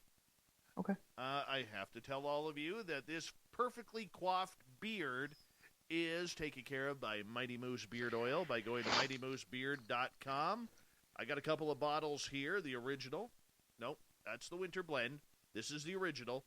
And you go to mightymoosebeard.com. You use promo code SOR2019. And Gary the Dutchman, and if you're Dutch, you never give a deal, but Gary the Dutchman's going to give you a deal because you're going to use the promo code. All products are in Canadian dollars. Real simple to use. Just a couple dabs will do you, just like that. Right? And you just rub it on in and massage it in. Massage it in. Just rub-a-dub-dub and massage it in. And you know what? It is beard oil, but guess what? For the ladies, it also works wonders for split ends in your hair. It really does. Just rub it in. Just rub it in. Rub it in. That's it. That's it. MightyMooseBeard.com. Use promo code SOR2019 and take care of your hair properly today. All natural, by the way. Gary the Dutchman doesn't use any chemicals whatsoever. So there you go. Check it out. My beard smells great now. Fantastic. Fantastic. All right. And once again, I do want to remind all of you that at the end of the show, when we say goodnight at the end of the show, so in 90 minutes from now, I'm going to give away 4 SOR t-shirts, but you got to be in our chat room on YouTube because we just hit 10,000 subscribers at the beginning of January, and I want to make sure that all of you are taken care of and have a chance, but you got to be in the room. You can't just be watching on the sides. You got to be in the chat room. So even if you're one of the CIA or NSA dudes watching right now, all right, get your name in the chat room. I'll send you a shirt. I don't care. I'll send you a shirt if you win. So, yeah, that's the way we're going to do it. That's the way we're going to do it. Ryan, we've got 2.5 minutes. Okay. I'm trying to catch up on some of these comments, if that's okay. Yeah. Hi, TMI Anon, welcome. Mark Miller, welcome. JK, welcome. Don't forget, if you're new to our channel, hit that subscribe button if you don't mind.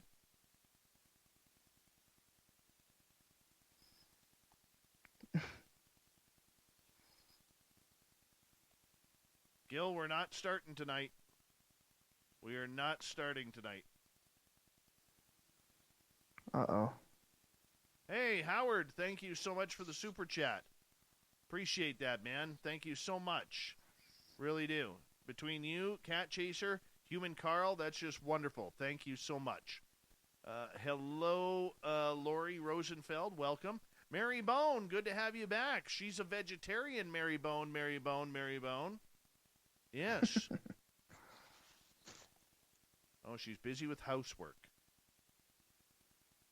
Don't forget to bring a towel, Mary. You never know when you're going to need a towel. Hi, HWL. Welcome to the chat room. Go ahead, Ryan. I'll say, someone said you need a T-shirt gun. I wish. I wish. Neil Jones, how are you? Cool. Yes. Actually, they're nice. They're real nice. A Square Hammer, are you on the square or are you on the level? Let me know. I'd appreciate it. All right, we got about 45 seconds.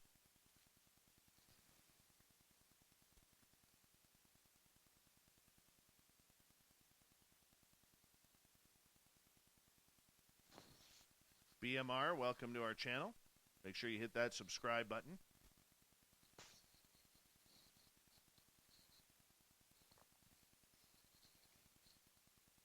It's good times, man. Good times. Yeah, for sure. Absolutely. I do want to meet Jim Semivan one day, though. I do. I don't know why. I want to meet you. I want to fly out to Canada and have a good time. You should. Bring you, Dad, Semivan, and Science Bob all come out. Show you the weird stuff here. Man. We'll go looking for Sasquatch. Yeah, I have a lot of friends in Canada. I need to take a trip. Hold on, buddy. Here we go.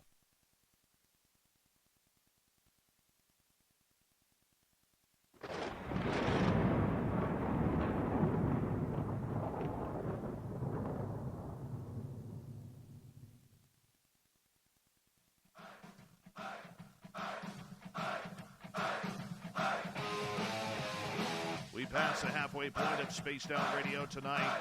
My name is Dave Scott. Thank you so much for tuning us in. We really do appreciate it.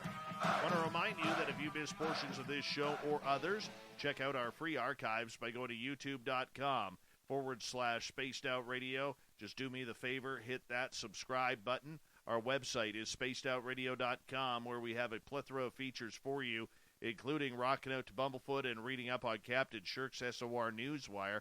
Follow us on Twitter at Spaced Out Radio and on Instagram at Spaced Out Radio Show. We continue on with the Bledsoe phenomena tonight. Ryan Bledsoe is our guest, talking about all the weird things his family has been through the last 14 years. And Ryan, we were talking about the lady right in the last half hour. I kind of want to continue along those lines, if you don't mind, because the bull, I believe when we talked at UAP Research interview, you've seen the bull. I heard the bull. You heard the bull. Okay. Okay. Right. I didn't see it physically, but I heard cows in my backyard. That's a whole other experience in and of itself. Right. Okay, so take us through that event. What do you feel differently when these creatures or the bull, for instance, come around? Yeah, well, that event was meaningful to me because at this point I was 18. So this is 5 years after the original, UFO sighting, whatever. And we continue to see things in the sky, but for me, it was usually visual things. It wasn't synchronous, deeply spiritual things happening to me. And this was my first one where it really made my head spin for years. And I'm like, challenging myself to understand things. So what happened was, I'm out in the backyard with my dad sometime at night, and we lived, in a very wooded area where there wasn't a whole lot of light pollution, and you could just really look out at the stars, And we're looking up, and we're just talking, and I'm like, Dad, I wish it was me that night that was with you. I wish Chris Jr. didn't have to have the suffering of having been there. I would have taken that. I was like, I'd give anything to have been there. He's like, well, son, you'll get your experiences. Don't think about it that way. And we're just really talking about things, and I'm like saying, I really wish that I could have a meaningful experience, and I wish they would come and see me. Just that kind of attitude, And next thing you know is I heard a cow in the yard. I just heard like a mooing of a cow. And what's important about our backyard is it was like a square or a rectangle shape, and the back parts behind our house were all fenced in, either by heavy woods or fence. So there's no way that a cow could have walked onto our yard, but there was no way that it could have been in any place outside of our yard either. It's impossible for a cow to have been there. And the next day we got in the car and we drove, within 5 to 10 miles every direction, knocking on doors, and the nearest cow farm was over 5 miles away. So back to the night before, I hear a cow and it's mooing, and I look at Dad and I'm like, do the Griffins have a cow? I thought they only had goats. He said, nope, they don't have cows. He's kind of grinning at me. He knows what's happening. And I hear another cow, and by the end of it, I basically heard 4 to 5 cows going off and at different intervals, and they're so loud that we can't hear each other speak. They're like cutting us off. It was so forceful that I had to sit there and listen to these cows. And Dad looks at me and he goes, well, you got your experience. And I was like, no, Dad, that's crazy. They wouldn't, they don't have a sense of humor like that. But basically, the moral of this story is they appeared to me in a way that was playful, but it changed my understanding of this phenomenon from believing there were aliens in spinning discs, and then they shifted my understanding to see that they were more interdimensional, that they could mess with reality itself, and that they appear in a fate sort of way. They play with your destiny. They mess with your faith. You know what I mean? It's more than just accidentally seeing a saucer in the sky. It's much more meaningful than that. And it's because of that night I came to that conclusion. I want to get to the premonitions part, because this is one of the big things that your dad, Chris, has had happen over time here, is these incredible vivid premonitions of events around the world that are going to happen. Some not so nice, some that are, moving the planet in a positive direction. Give me your thoughts on these premonitions that Dad has. Yeah, my thoughts are that they're real, but that they don't have to happen. Some of them he said, I've been with him when he said them for the first time and they came true. I've been somewhat of a target of my dad doing this remote viewing thing. Like, I know without a doubt that it's real. But one thing I understand through talking to these Project Stargate folks and just remote viewing people in general, that when you see future events, that there's so many different variables that could change the future. So the lady made my dad understand that these things will happen if we stay on the wrong course, that fear vibration, but that they don't have to happen if we change, and it's up to us to choose that. It's all about free will. It's all about destiny. And now our destiny is, it was written that God and love would win in the end. But ultimately we have to choose, It's kind of like a paradox there. I don't think that they're all going to happen, but I think they're very real and that they should be taken seriously. And they are, by the people that, made Dad write these down and take them to the Pentagon. Your dad has been studied, poked, prodded with these premonitions over and over again by not only family, friends, scientists, agencies of the United States government, and many others. What are some of these premonitions that he has had that have come true so far? Okay. The week he saw the lady, Dad and I were in the car, and we were in Asheville, North Carolina, at a MUFON thing where he was a speaker. And he, right there on the spot, he said, "There's gonna." I don't remember the magnitude. It was a big earthquake. He said, "There's gonna be an earthquake in Baja California, September." I don't know. I don't remember the date. It's out there on the internet. Like somebody took note of what he said and recorded it, and it happened. You can look up the date, and an earthquake happened around Baja California, the date that he said it would happen. He also said there was going to be some form of storm that disrupted the 2012 elections, and then sure enough, it's Hurricane Sandy. And if you Google Hurricane Sandy elections, it's attributed to having disrupted part of the election process. There were some other more personal things that have happened that don't really deal like with the world, not necessarily like prophetic things. Most of the things he said have not happened yet. They're like way far out. Can you give us like an example? Wars and give us a couple examples of that. Like things that are way far out? Yes. Okay. Yeah, like disclosure. Like, ultimately he was shown that the lady told him and put this in his head that we are going to be deceived. And this is why I say this on Twitter, and I get mocked, I get harassed. But, I would advise people to be careful listening to what they hear on the internet by people that are, and I'm not talking about you, Dave, that what you do is wholesome. I'm talking about, what I'm talking about. I would advise people to be careful getting their information about UFOs from people who are paid to tell it a certain way, and then they're mocking the people like us who are just telling it with conviction. I get mocked because I say we're going to be deceived, we're going to be lied to, and that the alien agenda is meant to trick us, But it's what it is. It's what he was shown, that we would be deceived, and that the idea is going to be put in our heads by people of this world that there is no God, there's no soul, there's no spirit, there's only bad aliens. Everybody rally together and we're going to help you be safe from them. That's one of the premonitions. And that ultimately we are going to choose whether we want to accept the truth or not, you know? So that one's way out there. That's like kind of the final straw there. And then there's, he recently talked about this. He saw a bomb going off in New York City. He wrote that down in 2009. I was 15 years old. He hands me a black journal, and I'm reading this stuff, and that was written in there all these years ago. He saw the gold from the Dome of the Rock being melted in a conflict.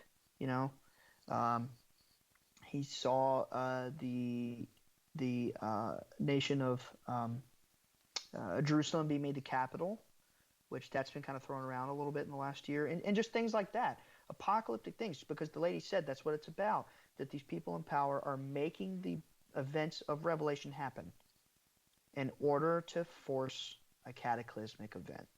They're like playing God, or they're playing the devil, or whatever you want to believe. And, but it was written that God and the beings of light would win. So I'm not worried about that. One of the premonitions or stories that your father has seen was about Sasquatch on Mars. I wouldn't call it a premonition. It's more like in the past, man. But, so he was with Tyler from the book American Cosmic, the Invisible College guy. And they're like at a hotel. They're doing some of this like research stuff or whatever. My dad flew out with him across the country multiple times to be present for many of these things. And Dad's asleep in his hotel room, obviously, next door to Tyler's hotel room. So the next morning he wakes up and he's like, dude, I had a dream. It was weird. He's like, yeah, tell me about it. And Dad said, I was on Mars and I saw that Bigfoot was there, but it was a long time ago, and that somehow or another they accidentally it wasn't an accident, but they were wiped out somehow in a cataclysm. And the shock of all the billions of deaths was so great, their souls had left and had to be gathered by the Guardians. Now, in his dream, it was the Guardians that he saw back in 2007, and then again with the lady. In his dream, he said that the shock was so great that the Guardians had to whisk their souls, collect them, fashion them a new, more primitive body with certain interdimensional capabilities, but primitive enough so that their soul could be rehabilitated back into what it once was, and brought them to Earth and let them kind of play here safely so that they could grow back to where they were. And again, this was a dream. And Tyler looked at him and he said, "You're the most informed person I've ever met." And that was it. But then you read books about Ingo Swann and all these guys remote viewing other planets. So it's weird stuff. Something like that seems so far-fetched.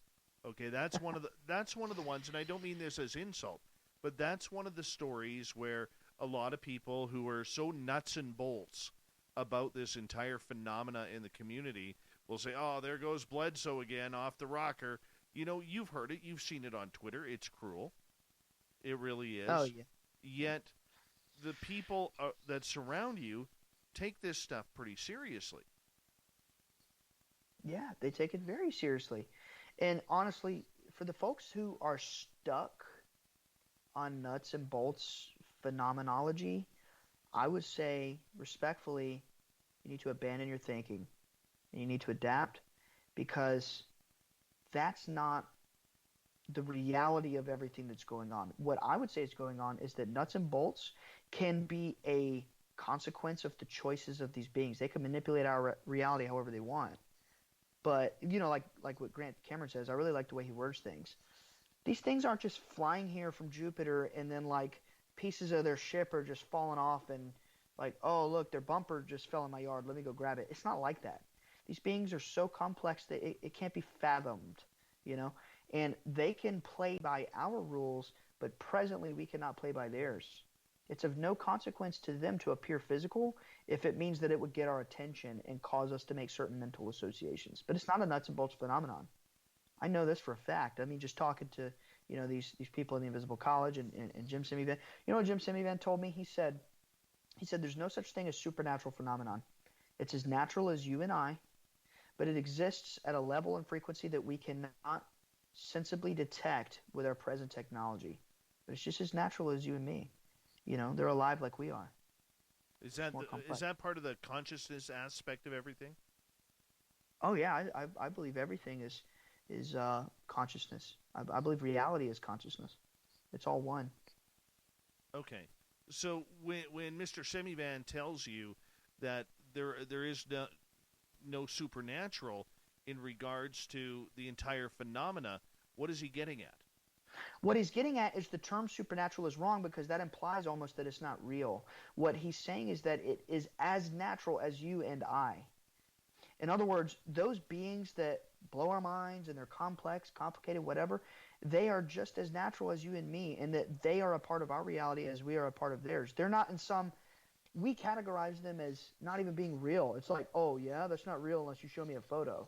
But it's just as real as you and me. It's as real as, you know, a plankton in the ocean. It's as real as, you know, everything else in this reality. It's not supernatural. It's natural. That's kind of the viewpoint of these guys. We are all part of this system together. They just don't necessarily play by the same rules because they made the rules.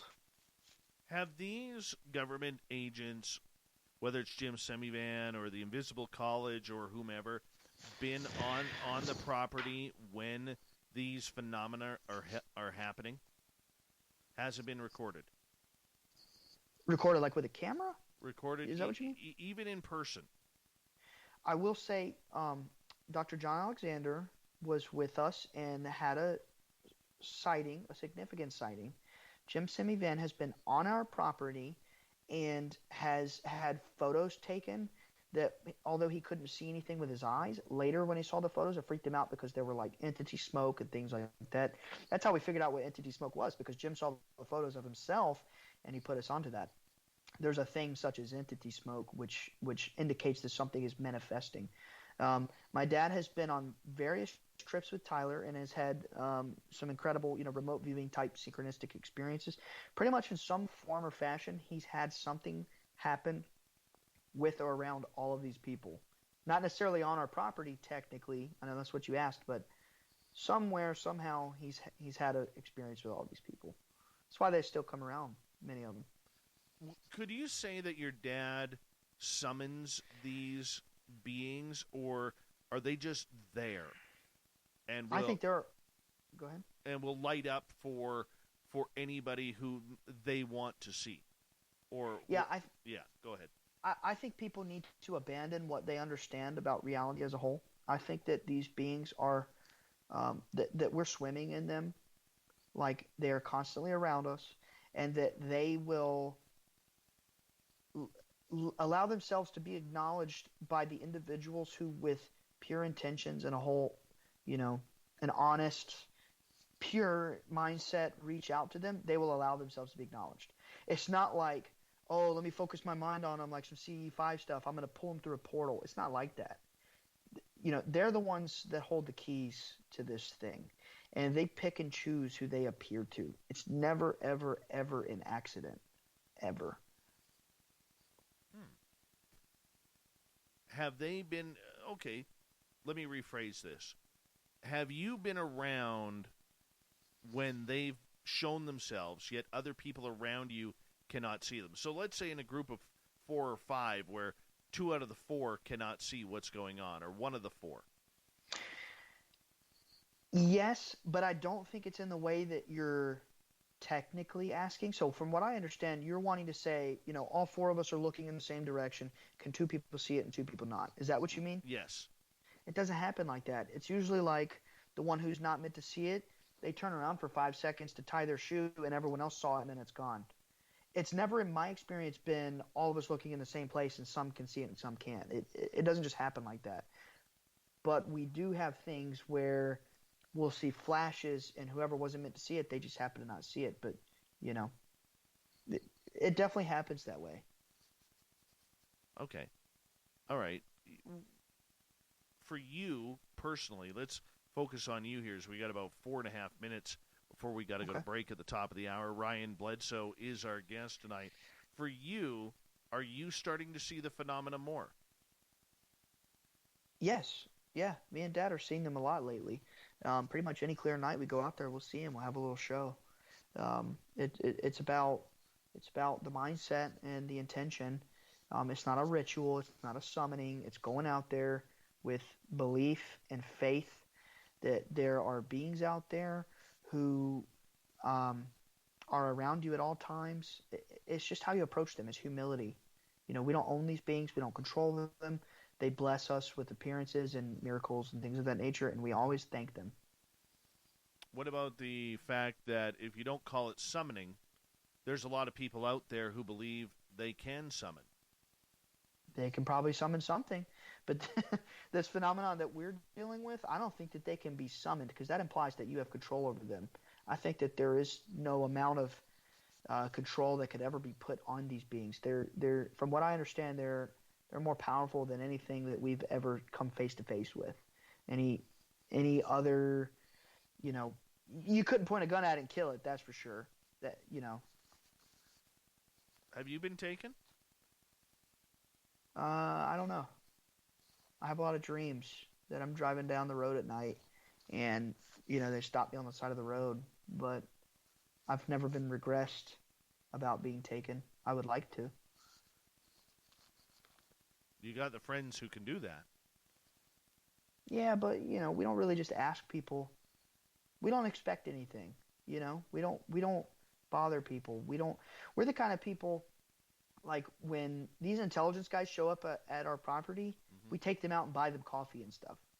We never just hold our hands out and expect things. I would never ask anybody for anything like that. I don't know. Humility. What do you think would happen if you went under hypnosis? I think it'd probably change my life. I'd probably have memories that I didn't expect, for sure. I mean, I don't doubt it. Like I was told by Jim Simivan and, of course, the Invisible College boys, like Tyler Durden, we were told that it travels in families. So if my dad was taken, it's like a no-brainer. It's accepted and understood by these people that we were all taken. And I don't know if you heard the story about me holding the medal.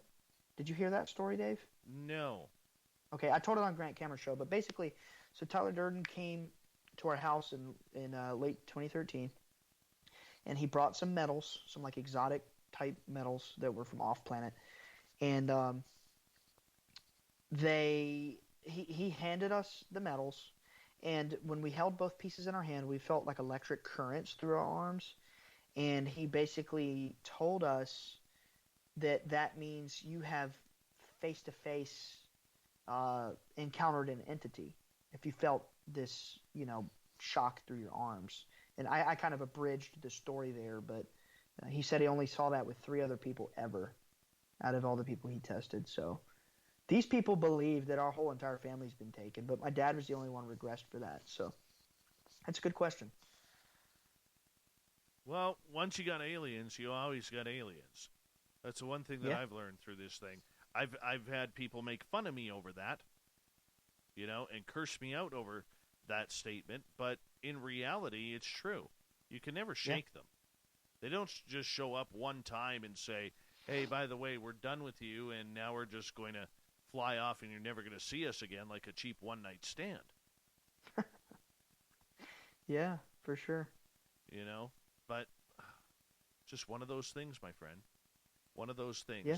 We're going to get into more experiences and more questions from, we'll get our audience to ask some questions coming up in the next half hour, because normally I try to bring their questions in hour 2. But if there's a few questions from our audience and you're in one of our chat rooms, we'll ask your questions, as we have Ryan Bledsoe for another 30 minutes here on Spaced Out Radio talking about the Bledsoe phenomena. It is an incredible story. It is incredibly real, and it still happens to this day. Stay tuned. Hour 3, we got Ryan, we've got the Newswire, we've got the Thought of the Dave, and then after, we'll have some fun. And we'll go like, wow, I can't believe we just heard this on Spaced Out Radio.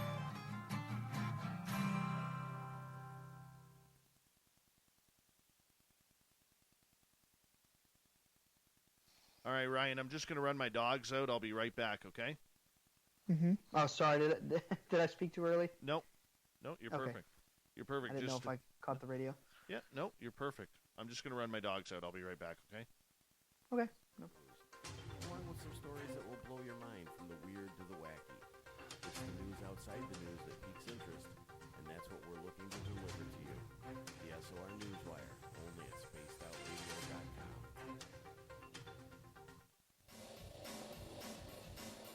We all know on Spaced Out Radio we love a good beard and mustache, so why not take care of your facial hair with Mighty Moose Beard Oil?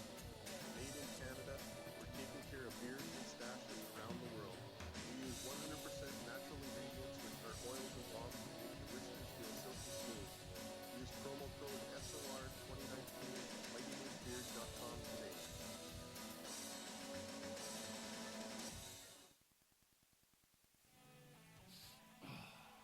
I'm feeling a little spicy tonight. What to do? What to do? Why not get bumblefucked? 4 million Scoville units of pure hard rock. Bumblefoot hot sauces come in 3 flavors. The burning bumble. Tone it down a bit with Bumblelicious and throw the sauce on everything. Spice it up. Bumble me, baby. Bumblefoot hot sauce. Get it today at kajans.com. We're adding to the entertainment online for Spaced Out Radio.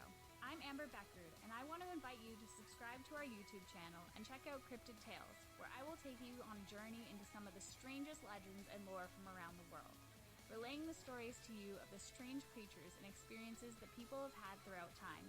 You can find Cryptid Tales at youtube.com/Spaced Out Radio, and while you're there, don't forget to check out our free archives and leave a comment. See you there.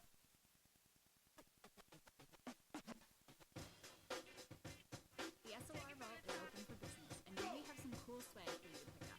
All you have to do is head over to our website and click on the SOR Vault. You have a variety of cool logos to choose from, and put them on anything you want. T-shirts, hoodies, hats, coffee mugs, you name it, we can get it to you. So do your shopping by supporting the story you love. Get your Spaced Out Radio swag at the SOR Vault today. Take it from the top. Go! Hello everyone, this is Ryan Stacey, otherwise known as Professor. We're glad to be on the Spaced Out Radio of investigators, together we'll investigate the strange sighting and reports of the past. Looking for answers just like you. So fill out a site link and Spaced Out Radio. Let's figure out what's going on together.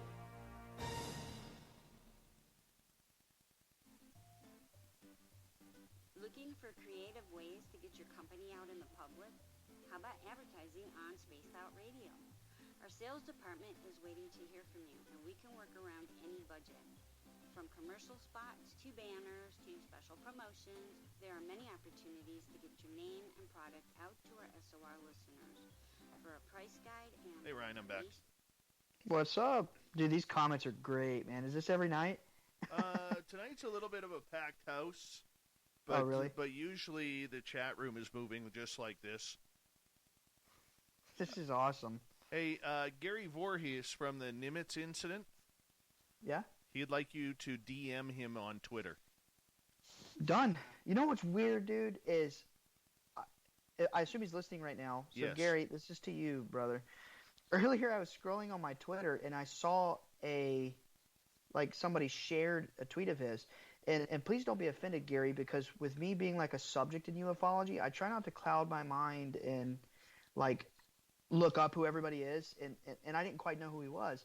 And I kept seeing him being shared, and I'm like, who is this guy? And I put the dots together. How weird is that he's listening tonight? Yeah.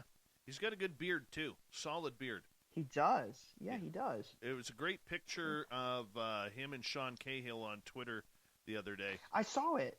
That's what got me. Yeah. Like, who is this guy? And I started looking into him, and Gary's that's great just people. weird. That's just, that's a synchronicity right there. I'll Yeah. definitely DM him. Yeah, Gary's good people. Okay, we got to ask you this question because we ask everybody this, Ryan, who's on the show. What's your opinion of eating breakfast foods for dinner?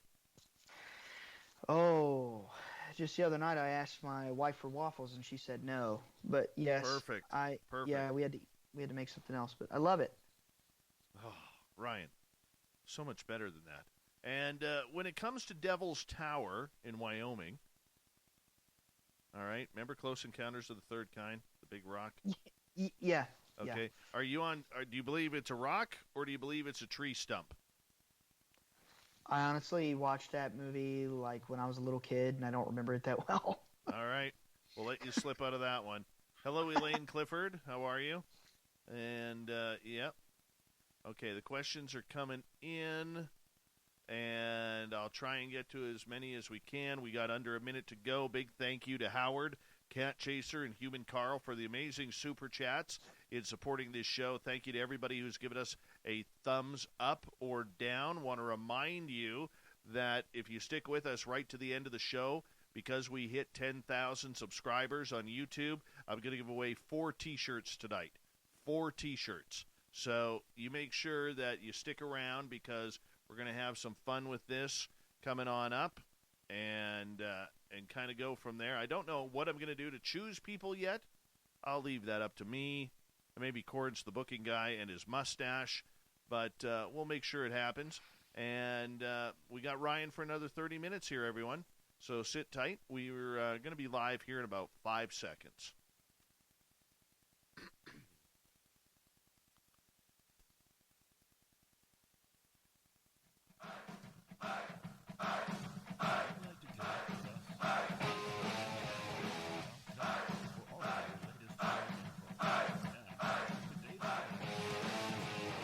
Third and final hour of Spaced Out Radio is underway. Thank you so much for tuning us in.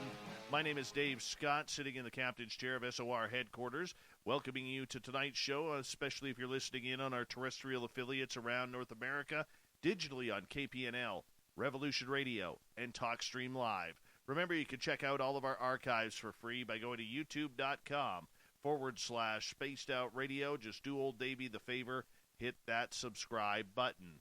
The Desert Clam has set the password for tonight in the SOR Space Travelers Club. Rabdology. Rabdology is your password. Use it wisely, Space Travelers, as the Clam sets the password each and every night right here on Spaced Out Radio. Our website is spacedoutradio.com, where we have a plethora of features for you, including rocking out to Bumblefoot and reading up on Captain Shirk's SOR Newswire. Follow us on Twitter at Spaced Out Radio and on Instagram at Spaced Out Radio Show. For the final time tonight, we bring in the Bledsoe phenomena. Ryan Bledsoe is here. He is the son of Chris Bledsoe. We've been talking about this amazing story all night long. Ryan, welcome back. Hi. Hi. Good to have you here. Good to be back. All right. You know what? I was going to ask more questions, because I have a bunch, but I want to get the audience in here too, because this is a rarity for them to be able to ask you some questions here. So if you don't mind, I'd like to pass them on. We'll start off with Rolla100, who is asking, did the lady predict any near future events you can speak of? I mean, it was more so like endgame kind of stuff. You know what I mean? I'd have to ask my dad on that one, but from what he's told me, it's like basically events leading up to the finale of the end game of Disclosure. It was more so like, some earthquakes here, some wars there, some bombs, but I mean, I can't say if it's near future. She doesn't give dates on these things. So that's kind of a hard one to answer, All right, let's move on. Marty is asking, is Chris feeling positive about the future? Will humanity choose to love over fear? Well, as I said earlier, the lady told my father it was written that in the end we would win, that the good would win, and that light and love and all that. So, yeah, I mean, he feels positive about the end game. He's worried about the next several years leading up to that end game for sure, as we all should. If any of this stuff has a shred of honesty to it, it's going to get darkest before the dawn, right? Gotcha. Okay. Sovereign is asking, are the reptilians biting your tongue on things you cannot say? I don't believe in reptilians. I'm not saying that definitively they're not real. I'm sure, he's making a joke, but I think they're disinformation, man. All right. HWL is asking, Explain more about the fear problem and how we change that to stop what's possibly coming. Okay. Wow, that's a hard answer. So let's put it this way: from the moment you're born, you're told. Um, I feel like that's not a short answer. You know, We got basically, okay. There's two fundamental polarities. It's just a basic law of reality. You know, everything is polarized. You know, it's hot, cold, light, dark. That's kind of a scientific way to look at it. And as far as the spectrum of spiritual vibration goes, it was put in my dad's head to understand that there's love and there's fear, and that when you vibrate with, you know, joy and happiness and positivity, you're on the love side of things, like the lady and her, you know, her celestial guardians and whatnot. And then when you are on the negative side of being, you are in the fear, which is kind of like, you know, Yoda says it best. Um, Fear leads to anger, anger leads to hatred, hatred leads to the dark side. That's kind of like some deep stuff George Lucas was dropping, but you know, the problem is right now we are in disharmony because the majority of the world is in that fear modality. You know, I mean, every day the news is telling us, you know, life sucks, life sucks, life sucks, so much to the point where we believe it. And Earth, as the lady told my father, is a living being that is affected by our, so to speak, resonance. So the point is, we don't want to be in this fear resonance because Earth might just shake us off, in a polite way to put it. Might literally and physically shake us off to get rid of that fear. That's one of the things that the lady showed my father. So that doesn't have to happen if we switch back to the love. All right, Kim is asking, what religious text was on the craft? You've mentioned this before. Was it Gnostic? Book of Genesis. I ended up saying it on Twitter. Very interesting. So what happened there so people understand? Okay, this is getting into muddy waters here, but I mean, I guess I said it, so I stuck my own foot in my mouth. But, you know, basically we were told, listen, I'm just going to say it like this. You know, people ask, why do you interpret that it's spiritual this, spiritual that? Well, for one, the beings are telling us that it is. And then two, these invisible college people are also telling us that it is. For example, what we were just alluding to, we were told that one of the crafts that was crashed on purpose as a gift, so to speak, because they don't crash by accident. If you think that they crashed by accident, you need to change your thinking. Respectfully, I say that. But it was crashed as a gift, and it had the Book of Genesis on board. That was on board for these beings to show us, our government people, whatever, who's in the know, that they have been guiding us consciously through all of mankind. That these lessons, spiritual lessons, started from them, and it's going to end with them. It's always been with them and about them, these beings. All right, let's move on here. The guys from UFO Garage, Joe and Ben, good people, very good people. They're asking, have you heard of any connection with the Egyptian goddess Hathor, goddess of the sky, often depicted on pillars having ears of a cow? I have. Hi, Joe and Ben. I have heard of Hathor, and you know, she also is depicted as a bull, as was the lady's animal of choice when she appeared to my father. You know, Egyptian deity of the sky. So I have heard of her. I'm very aware of her and what she represents and how she's depicted. All right, Greco in Toronto is asking, how do beings have the same religion as humans? I don't think beings have a religion.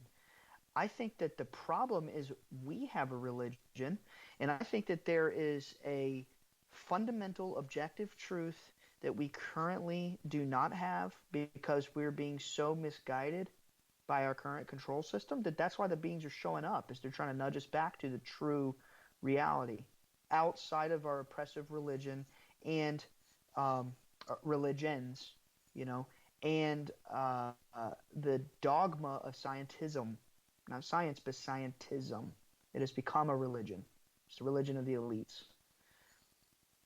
All right, ABCCBA is asking, I don't know if that's Alphabet Collective Bargaining Agreement. I don't know what that stands for. But Uh-oh.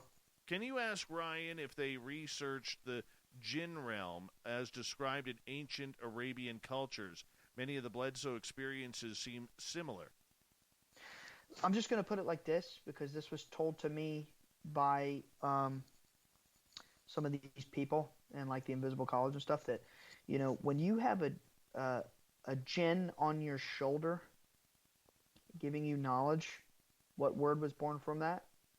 Genius. And it was basically made for us to understand that these super geniuses like Tyler and many others who are anonymous, they have those jinns on their shoulders, or those genies, and it's giving them these downloads. And that's how they're getting these breakthroughs. These super advancements in human consciousness and technology, they come from these beings. So the answer is yes. We have been made aware that they are studying all of the different cultural depictions of what these beings are. All right, let's move on here. And let's go to, let's pick a question here. Big Creep is asking, if your father would take any questions, no, we're not getting Chris on the live stream, and he lives on in a different house. So I'm reading these cold, so I apologize. Oh, it's okay. Something It's all right. slipped through here. All right, let's go here. Marty is asking, is your dad feeling positive about the future? I think we already had a variation of that. Yeah. Sorry. That's okay. We'll get to another one here. This is where my bad hosting comes in. Bad hosting. No. All right, moving on here. HWL, is there an alien machine-like presence trying to take over the Earth? Machine like a Borg? Like a hive mind? Could be. I think there's a human hive-like presence. Yeah, I've kind of hinted at that, and that's about as far as I'll go on that. I'm not here to talk about these control groups. I'm here to talk about what I know, what's the orbs. Yes. Sometimes they overlap, but you can go to different various, corners of the internet, and you can find out all you want to know about the human control mechanisms. All right. Rollo is asking, according to your father, how far off is disclosure? Will it be in our lifetime? I think it will be for sure in our lifetime. I think we just entered the Aquarian age, or we're shifting into it with the whole conjunction on the 21st of December.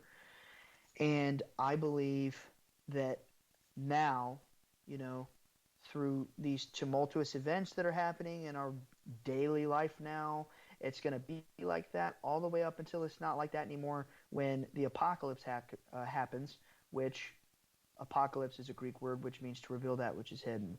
So I think that is what disclosure truly is, and that people need to be adaptable and modify their understanding of what this means, what disclosure means. Because truly when disclosure happens, it's going to change the world. It's going to change everything and everybody. It's the apocalypse. I tend to think it's still years off. Yeah, for sure. I really do.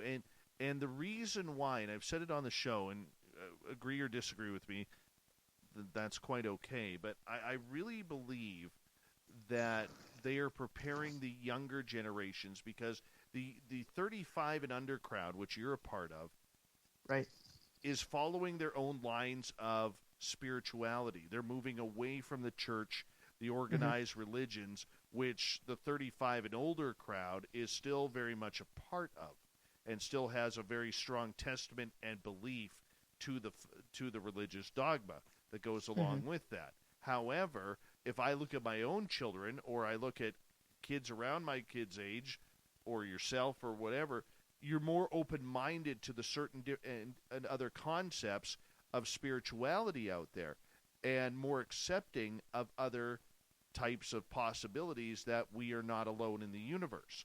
Whereas the older crowd is all about, those are demons sent by the devil himself coming on down. So that's why I think we're still 20, 30 years away, and I could be wrong, but I still think we're 20, 30 years away, because we need to lose some population, if you know what I'm saying. Right. And I just want to say I appreciate your perspective, and we could be wrong too. You might be right. Where I'm coming from is my father was not given a date. He was given the whole alignment with the Sphinx and everything. And when he gave that to our deceased friend Al Povenmire, he ran it through a NASA simulation, and he came out with the 2026 date. He could have been wrong in his calculation. The lady never gave my father a date for disclosure. So I'm going off of this NASA dude simulation. It could be 20, 30 years out. I don't know. I tend to think it'll be sooner. You think so? Well, you never know. I think there's two disclosures, Dave.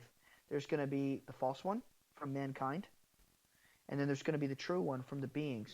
And it's going to be up to us which one we believe and which one we follow. And it's basically all I'll say about that is, choose carefully. Well, we're going to find out. That's for sure. One way or another, we will find out. Mary is asking, do these beings return if you have met them before? Do they continually teach you? Yes. Yes, they never leave you. And they know this in the CIA. There's studies about this.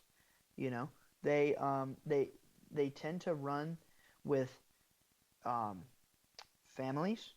Like if the dad's seeing it, the kids are too. If the little daughter's seeing it, the grandma's probably seeing it. Everybody in the family seems to be touched by the same phenomenon, and it's a lifelong repeating thing. So, yes, the answer is yes. All right, let's go over to our Spreaker chat room where Chuck is asking, Ryan, can you please explain more about the Trinity of creation and how it relates to the lady? Sure. That is a very simple question with a very deep answer. It depends how far you want to go into it. Where I'm coming from is that there are fundamental objective truths about reality, what is the animating force behind reality. We're lied to by these scientism priests that, you're a fool and you should be mocked if you don't believe anything outside of the material world. That's just part of the control mechanism. In the same vein that, if you believe anything outside of the church, you should also be mocked and you're a sinner. It's two sides of the same coin, right? So there are animating forces behind reality, so much so that on a spiritual, esoteric level, there are male and female forces that create forms, platonic solids, archetypal forces within nature. These forms can manifest as deities or beings. Now, the lady is the hidden feminine force of creation. She's, so to speak, the manifestation of that feminine force. And the masculine force would be more like the collective, energy, whatever God truly is. Maybe he has a different manifestation that we haven't discovered yet, or maybe we haven't talked about seeing him yet. But, she is a hidden part of creation. We were told there's just one creator God, and that's it. For thousands of years. That's what's in the Bible. That's what was given to us by the Roman Catholics, the same people who were, killing Jesus. They took his religion and then they rebranded it, right? Remember the question earlier about, do I believe it's control? So I believe in reality, when a man and a woman, they get together, they do their thing, they have a baby, right? That's the exoteric representation of creation. And then on the spiritual occult level, there's these deities that animate reality in the same way, but in a non-physical form, right? That's it would take a little bit longer for me to go deeper into it, but that's the nutshell of what I believe these beings do. All right, let's move on here as we continue on with our audience questions. And let's see, where can we go here? Scroll right down to the bottom. Greco is asking, why don't these beings just tell everybody at once? Do they have the ability to suppress fear and open minds? Well, let me counter that question with this question. If they just controlled the world, changed their emotions, and made them not afraid, all of a sudden they just interfered with billions of people's free will, and they're not so good anymore. That's what it's all about. It's just about our free will. And it's our destiny to choose what we want to believe and what our fate is. It's about free will. They're not going to interfere with everybody's free will like that. Otherwise, they're not so good. We've got about 4.5 minutes left with you tonight. Ryan Bledsoe is our guest. We're taking some audience questions. This one comes from Gorgeous Larry, and literally he's apparently gorgeous. He's probably drop dead gorgeous. He says, from a skeptical point of view, have you or your family ever been diagnosed with any type of mental health disorders?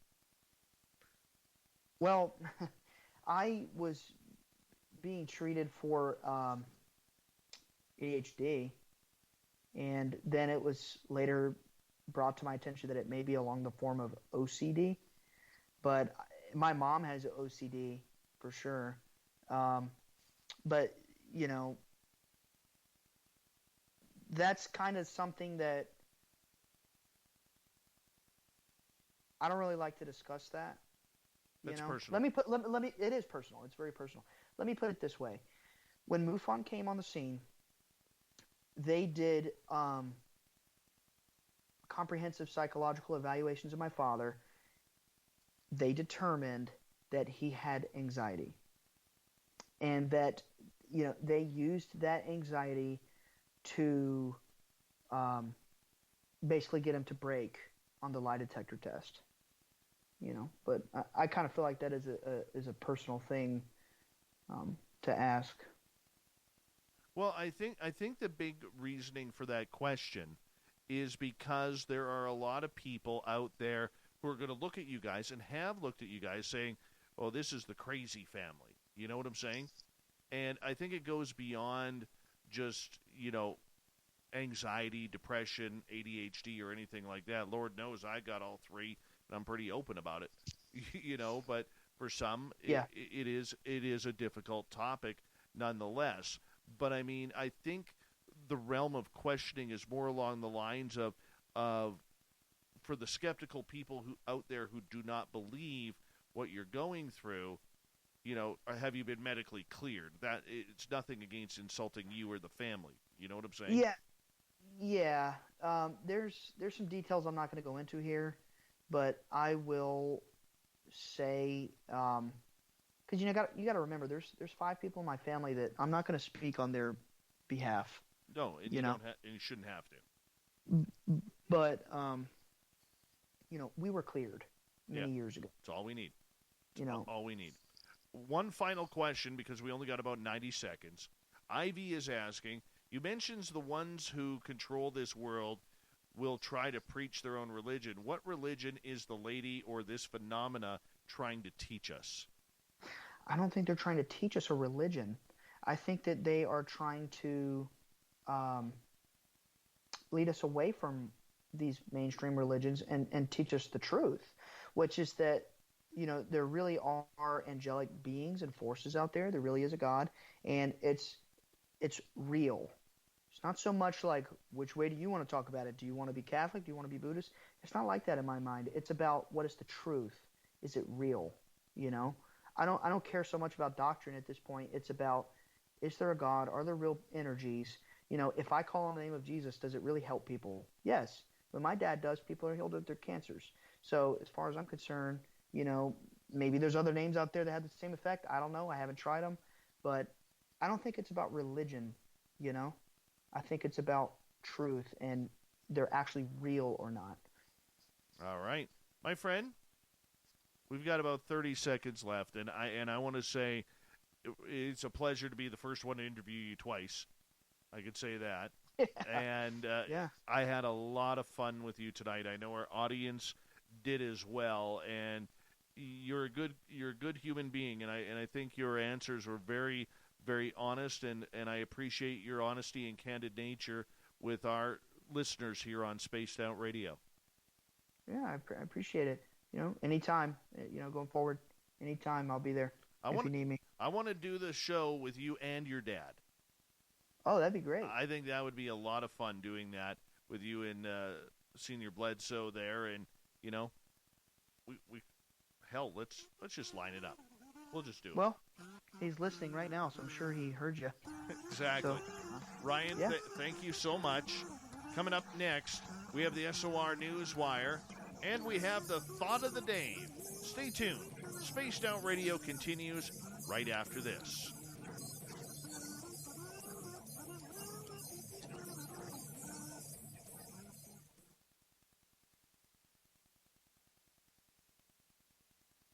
Good job, bud. Thank you.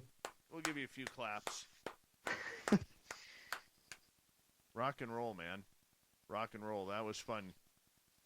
You know, went by quick. Went by really, really quick. You know, you get to go to bed. Yeah. You know, I appreciate you, man. I really do. I really do appreciate you and your family, and I think every time I listen, I get a little bit more information out of it. That's kind of cool. That's very cool. So thank you for taking the audience questions. Thank you for everything that you do, and we'll stay in touch, bud. Yeah, for sure. I guess I go ahead and sign off now. Yeah, we're going to hang up on you here, and like I said, you get to go cuddle into bed. By the way, just so you know, it's only 5 degrees here right now. And it's, oh, my God. Yeah. It's like 50 here. minus 15 Celsius for those translating. Yeah. Jesus. Well, you have a good rest of your night. Thank you so much, Dave. You too, brother. You take care, okay? Talk to you soon. You too. Bye. Bye. Such a nice family. Honestly, I've had the pleasure of meeting Mr. and Mrs. Bledsoe earlier this year, last year, in San Francisco at UFO Con, and they were just incredible people, and getting to know Ryan a little bit here, I think he's a real honest figure for the family. I mean, we got to realize this family is gaining nothing from this. They could use the money, but they're not doing it for the money. You know? I mean, look at Tyler right there. All right? You look at Tyler. Tyler is a very, very wealthy man because of things that he was told by Chris Bledsoe. If anything is shameful, it's the fact that Tyler didn't say, you know what, you helped me out. Let me pay off your mortgage. Let me buy you a new vehicle. Let me get you some money in the bank. You know what I'm saying? And I know others in the community are a little pissed off at that. But the Bledsoes are too kind, too nice to worry about things that you and I would worry about. They're just good, wholesome, quality people. That is for sure. Good, wholesome, quality people. And I've watched people praise them. I've watched people burn them on social media. These are the type of people who don't deserve it. Yes, their story is extraordinary. Yes, we need a proper documentary about it or a proper movie or television show.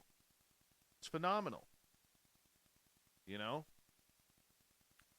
I know there is a list of people whom they, from university professors to government agents, list is probably about this yay long here, okay, of people who are studying this family. These people don't study charlatans. They don't have time to study fakers, liars, people making up stories about cows and floating ladies. It's not the way it works. Hi, HWL. Thank you for the compliment. I paid a lot of money for this voice. I really did. Broadcasting school cost me a lot of money. But getting back to the original point, as we got about 90 seconds here, these government agencies do not have time for BS. They really don't. It's great that we're skeptical. Okay?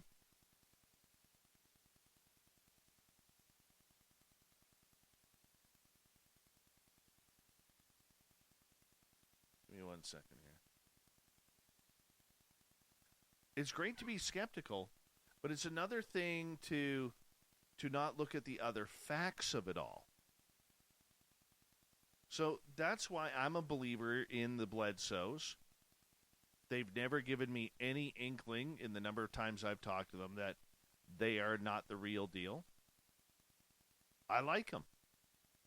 And I would love to do a show with both Chris and Ryan in a few months. Now, I'm sure somebody else will try and hop on that bandwagon, steal our idea. Why not? As long as the message comes through from proper people. I'll get to that after the show, HWL. I'll get to that after the show. All right, here we go, guys.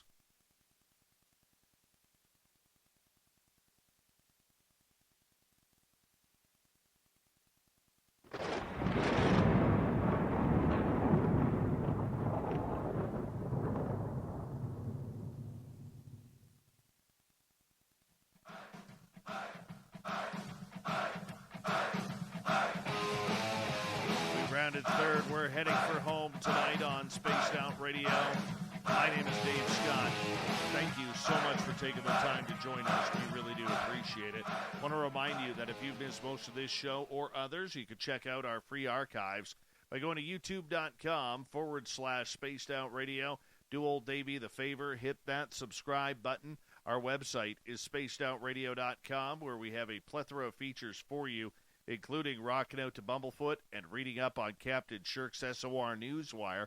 Follow us on Twitter at Spaced Out Radio and on Instagram at Spaced Out Radio Show. Speaking of the news, let's do this thing, shall we?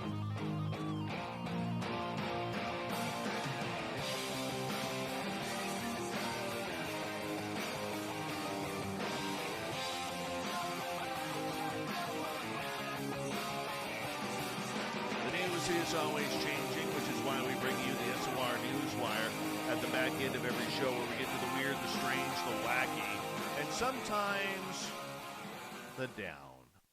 You know why I'm down today? Because even though I'm Canadian, even though I'm a major hockey guy, I'm saddened by the passing of Hank Aaron.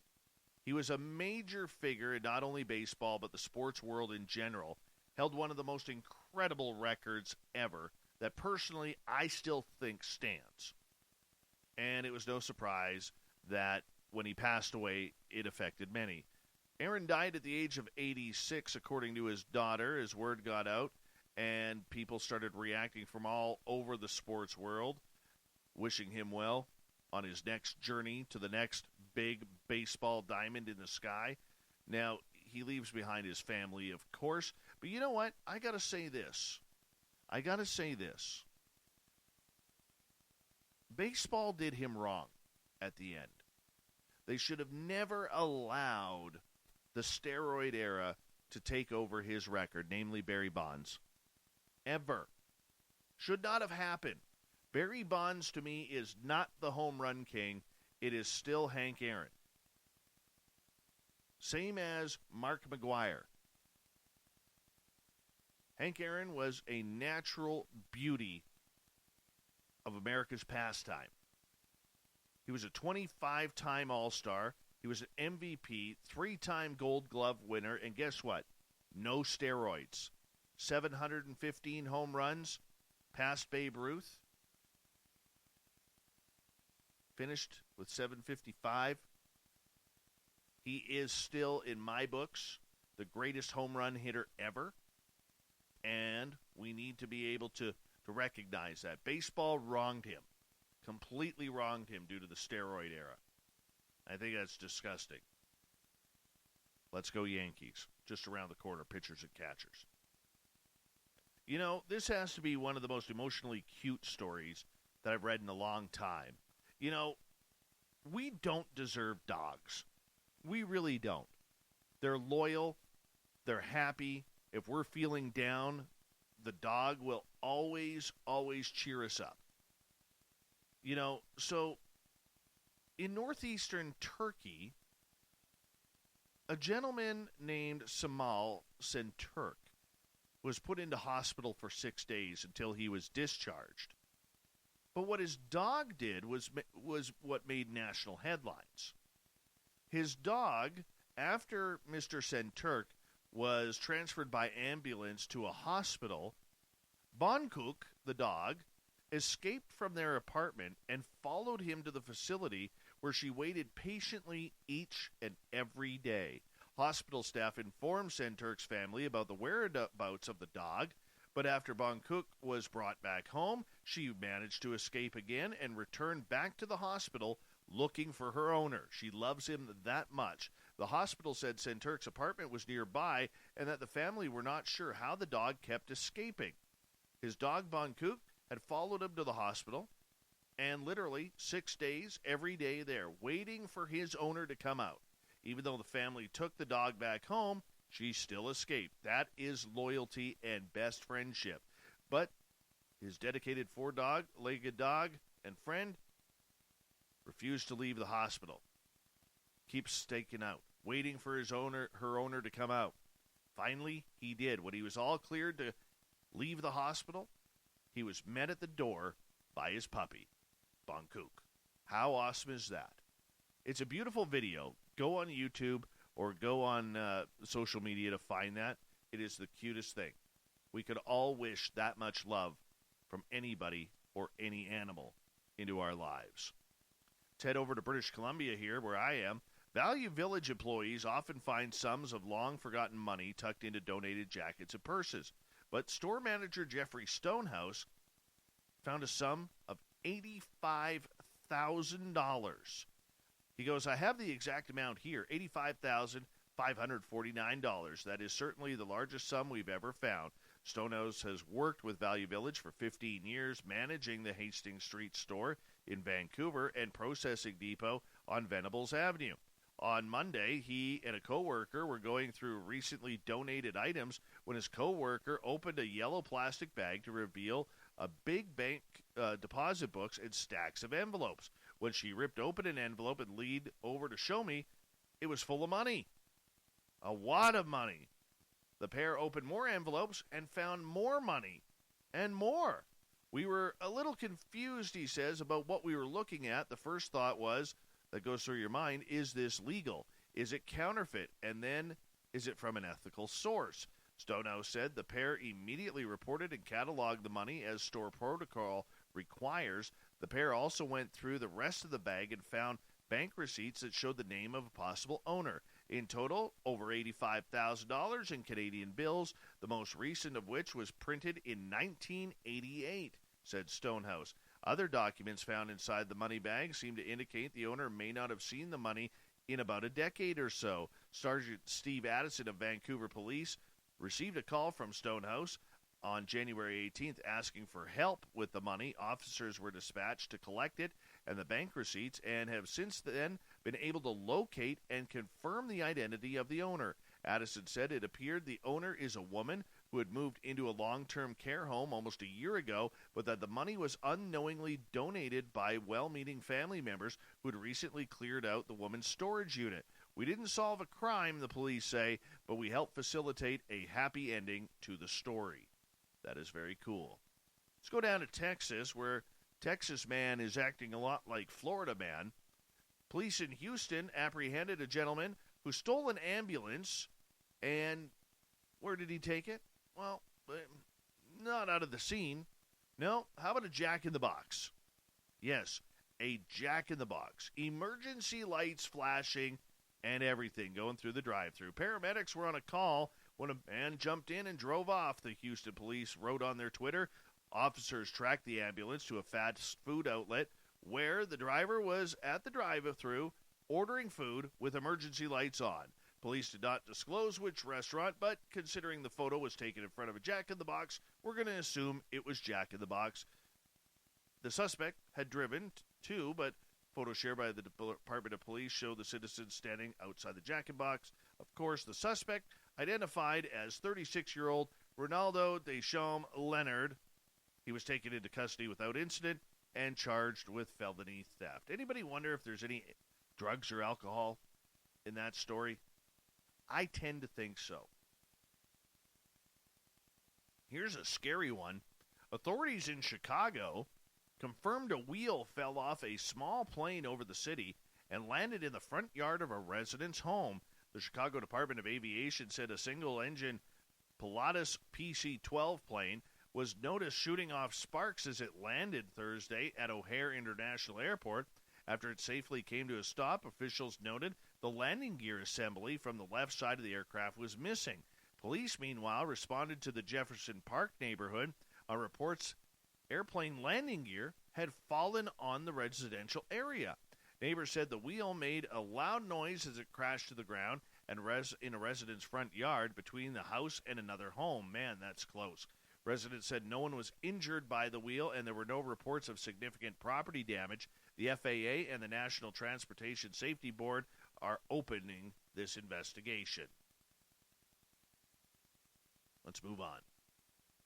A Utah school district had something weird happen. They shared photos from an elementary school that received an unusual visit. A pair of escaped goats. The Granite School District said in a Facebook post that these two goats wandered into Morningside Elementary School from a nearby property. District spokesperson Ben Horsley said the goats belong to a woman who lives nearby the school. Animal control officers responded to the scene and were able to return the goats to their owner. They were not charged with any sort of mischief or tearing up of school grounds. That is good for the goats. They go home without a criminal record. Very nice.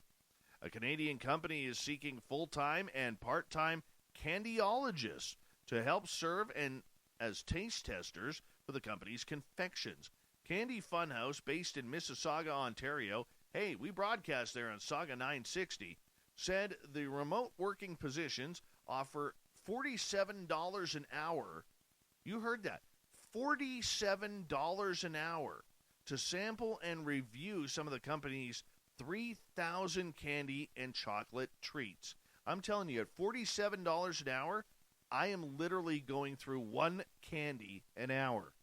One candy an hour. And there's 3,000 of them. That's a good paycheck. By the way, candidates, time out a second. Finally, something like this is happening in Canada. Our boring nation finally gets a candy sampler, right? I mean, you hear all the promos in the U.S. of, watch 50 Days of Hallmark or whatever for $2,500. I think Nate Rudd did that, him and his son Corey, because they were all over Hallmark during the Christmas break. Our Sasquatch researchers out of Spokane, Washington, Nate and Corey. But this stuff never happens in Canada.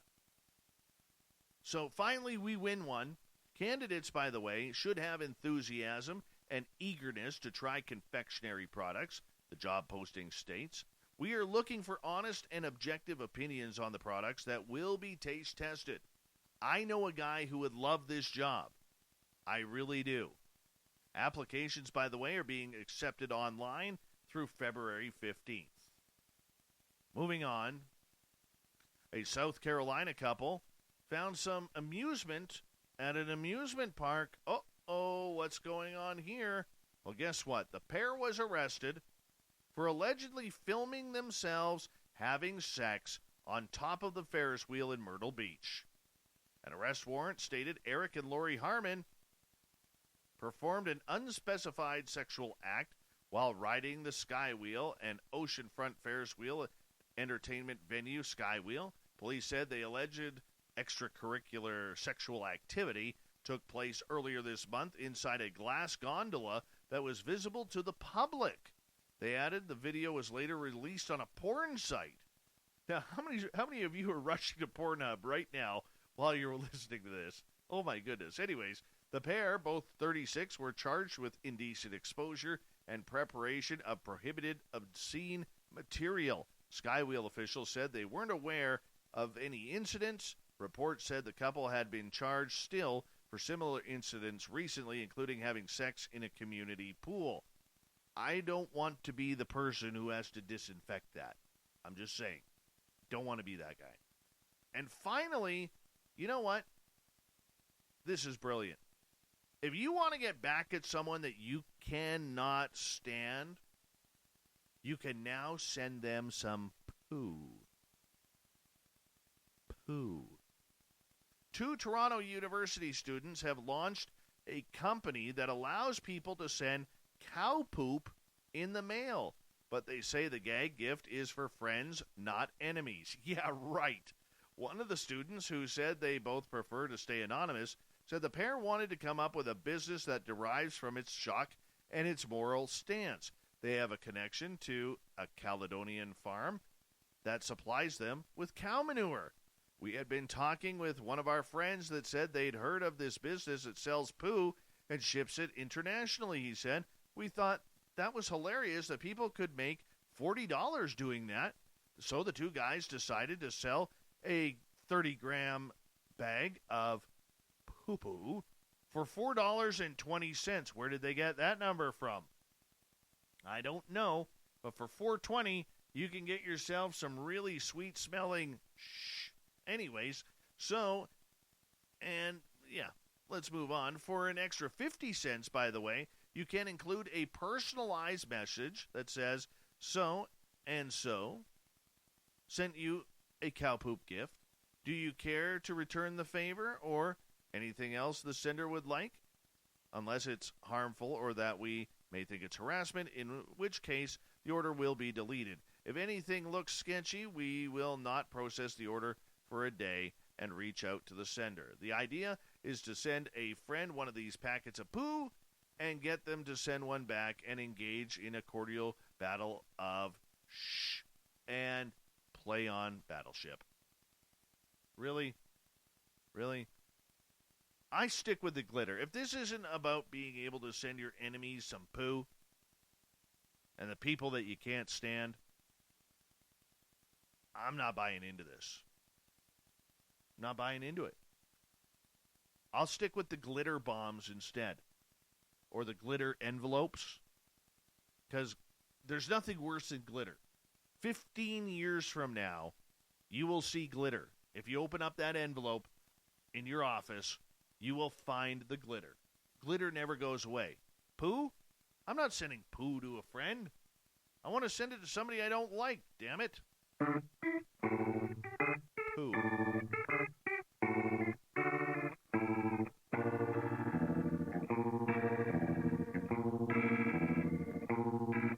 Thought of the Day happens every night at this time, where we ask a question on our Facebook and Twitter pages, then read your responses on the air because we love the audience participation around here. Today's Thought of the Day is as follows. What's your thoughts regarding the Bledsoe family experiences? We're going to start off with Richie G. He's not a believer. He says, so much bull crap, it's ridiculous. Everything they post is super easy to debunk or obviously storytelling time. I don't care if Bob McGuire spent 5 days there and believes. What I see is a guy trying to maintain the mystery. He did have the original experience, but chases it since. I don't think so. I disagree with that. Julie, very genuine people. It resonates with me. Marty, Dr. Marty. He's got a nice beard, by the way, Dr. Marty. He goes, he thinks they're totally awesome. Robot guy, obviously not a believer. He calls them no comment. Linda believes the Bledsoes and their story is very authentic.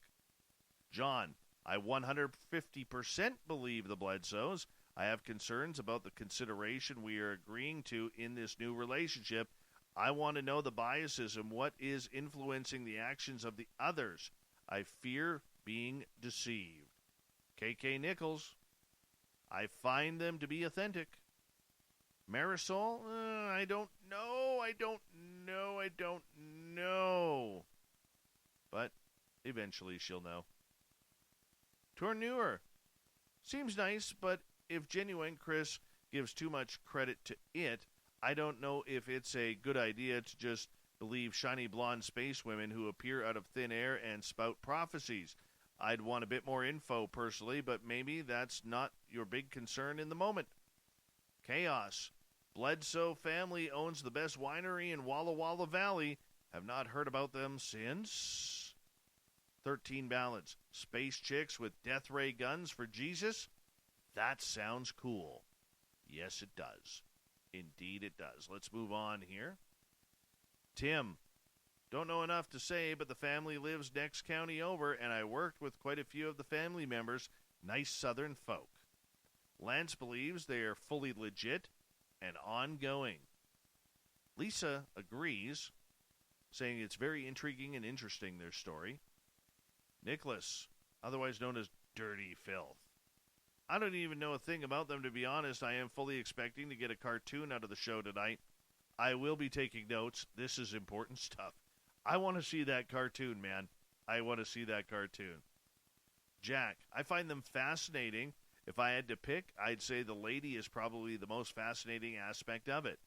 Davey, can't wait for them to have all of their Skyhub stuff set up. They are experiencing something that is very, very real. Lance, this is a good start for anyone unfamiliar with Chris Bledsoe. He links in the chat room. Go check out Richard Dolan. All right. Moving on. Michael, I'm skeptical, Dave, especially of the religious visions and predictions of the future. Very contacty, cultish. Amy, I would like to know if Ryan thinks there are military abductions and or if rogue current or former government contractors have developed technology to abduct people they may want to study. Does he think there are actually beings from other planets who are visiting, in addition to the spiritual beings his dad talks about? And does he think there could ever be a staged alien invasion by a group to manipulate us? Whatever you two talk about, it'll be so fascinating. Check out the podcast. James, ask if they have any interactions with other people. Marty, they have been chosen by the phenomena to share with us humans. Alex, the Bigfoot on Mars thing is obviously ridiculous, and his anti-ET claim that is replaced by a semi-religious type modality is a problem. Kevin, Dave, Eric is doing well with the Pelicans. Drew, what are you talking about here, Kevin? Are you off on one of your little trips again, if you know what I mean? Scott does the same, gets the final word. Dave, who? Couldn't even find it on Google. That is the thought of the day. We'll do it all again tomorrow. A big thank you to everyone participating on Facebook and Twitter at #SpacedOutRadio. Thank you so much. Thank you to Captain Shirk for the amazing SOR Newswire. And, of course, to Ryan Bledsoe for coming on in and telling just an amazing, amazing story of reality that his family has been going through the last 14 years and what we called the Bledsoe phenomena. It is absolutely amazing. We'll talk to them very soon again as well. Hope you enjoyed Ryan tonight. We got Mr. Ron Bumblefoot Thal rocking in the background with Little Brother is Watching. Bumblefoot is the official music of Spaced Out Radio, rocking us in and out of every single show. Get your horns up for the guitar god himself. Special thanks to everybody listening in at home, at work, in your cars, wherever you may be. Thank you to everyone participating in our chat rooms tonight on YouTube, LGAB, Spreaker, Revolution Radio, Facebook, Space Travelers Club, and our website, and all the snarkers and snarkettes at #SpacedOutRadio on Twitter.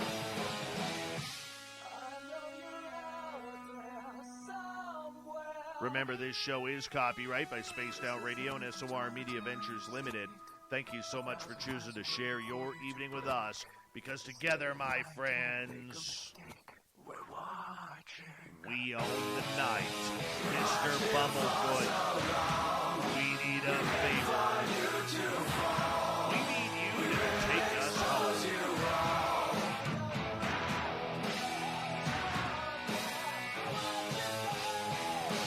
Yes, the Woo train has docked for the night. But soon, my friends, we shall ride again.